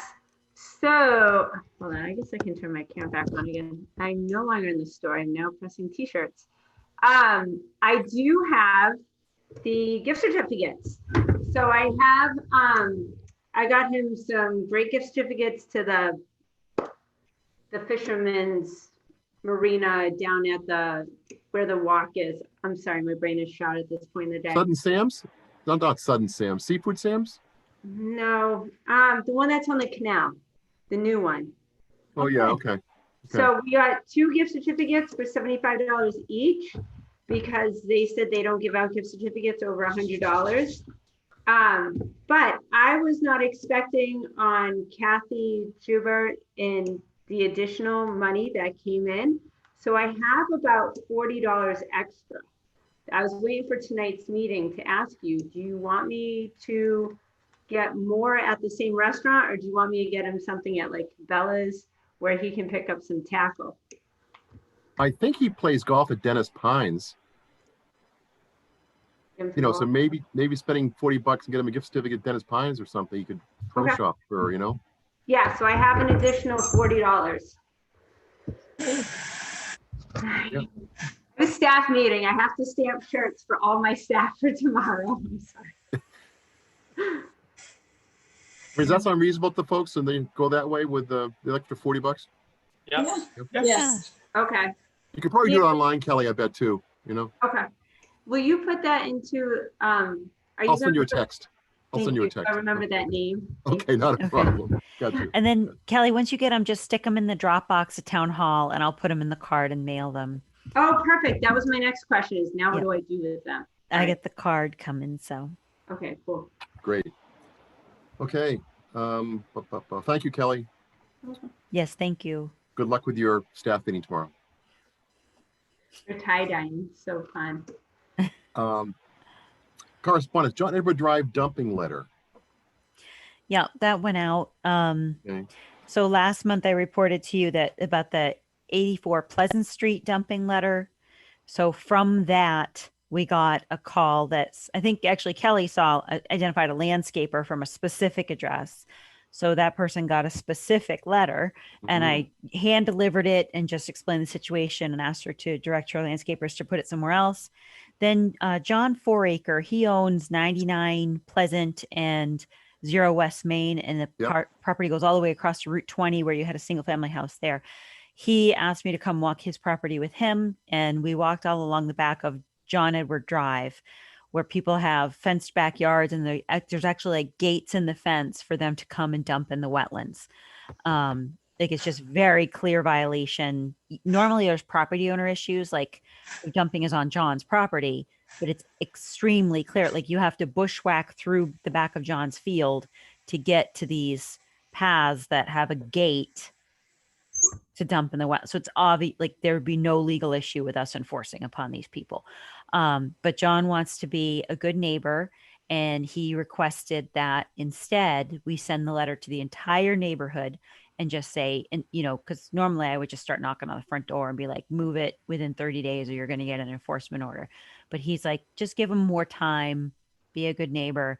And so I sent a letter to everyone in John Edwards Drive, because it looks like as you're driving up John Edwards, everyone on the left is dumping across the street at 84 Pleasant, and everyone on the right is dumping on the back of John's property. Yep. So I gave them till December 1st to clean it up and remove those piles, as well as they all have illicit discharges. There's a bunch. I saw some. You're talking PVC the one on pipes. the Four-acre property is till December? December 1st. December 1st. What about across the street? Well, I found just the one landscaper, you know. Okay. We couldn't prosecute that one. We couldn't follow up because there's no clear idea of who's doing it, except that one lady. But So I tried to do the neighborly thing because you said, you know, talk to your neighbor, blah, blah, blah, blah. And I was there walking and I said, hey, because I saw the leaves going down. I said, did you know that's a wetland? I said, it's really sensitive habitat and you shouldn't be putting grass there. And I think you're really not supposed to be. And she just looked at me and said, and you are? I said, I'm on the Conservation Commission. She's like, figured. And she walked away. do you know, did you get her address? Nope. Follow her home next time. She already hates me and she knows I'm her neighbor. Yeah. Well, if you figure out who she is, I'll go talk to her because you know, it's just the law, you know. Yeah. Okay. All right. So they've been duly notified. Yeah. And I got 2 phone calls. One person like didn't identify themselves and another person didn't identify themselves, left a phone number, and his voicemail is literally, hi, it's me, leave a message, and his voicemail box is full. So like there's 2 people are trying to complain, but they haven't effectively complained yet. Okay. I don't care. Stay tuned. No public record there. Stay tuned. Yeah. All right. Oh, other correspondence. Yep. Worcester Lawn No. campaign from the Ocean River Institute. Yes. Did anyone visit the site? They're looking for testimonials. For We've what? never about using low phosphorus materials on lawns. So it's like she's called every day. It's like a campaign. Let me get open into the it's in the pre-meeting memo, right? And I can show you the website.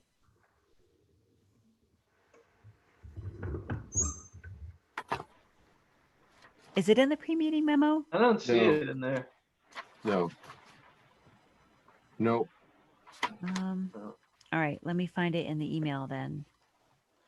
Well, I we told shouldn't her I spend would more share than with 90 you. seconds on this topic, Mia. I know, so, I feel bad. If it's not in the memo, it has to go to next month. you know, let's.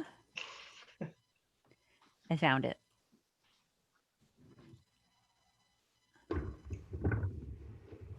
It's called Worcester Lawns for Climate Change. Hang on, it's opening right now. We can move on to the next correspondence. We received a follow-up report for, do you remember the blowout at 330 Bartlett Street? Yep, yep. I read the Where there report. was It's a good report. slump. Yeah, and so it's fully resolved. In Yep. fact, the base, I used to walk the perimeter outside the silt fence, and it's now so overgrown I can't get in there, and I'm now walking the site from the top of the slope. That's good news. You know, that's what we wanted. They were very responsive to that situation, and Goddard really did a nice job in there. They did, and all their work has held. And you know, we wanted a 75% growth. It's like 150% right now. It's overgrown. I can't get in there. Let me Okay, make good. sure there's no more correspondence. Good. Nothing? I'm just looking in here. Anything else going on? And while you're looking at me for next month, we know we'll see West Street back again with an informal, at least, probably informal discussion. Mm-hmm. We had some continuations we got 161 Church, continuation to next month, a couple of COCs. Hayes Memorial and 90 West Main continued. So There is something on the agenda that they asked me to put on. I wasn't ready for this question. for September? Yep. Okay.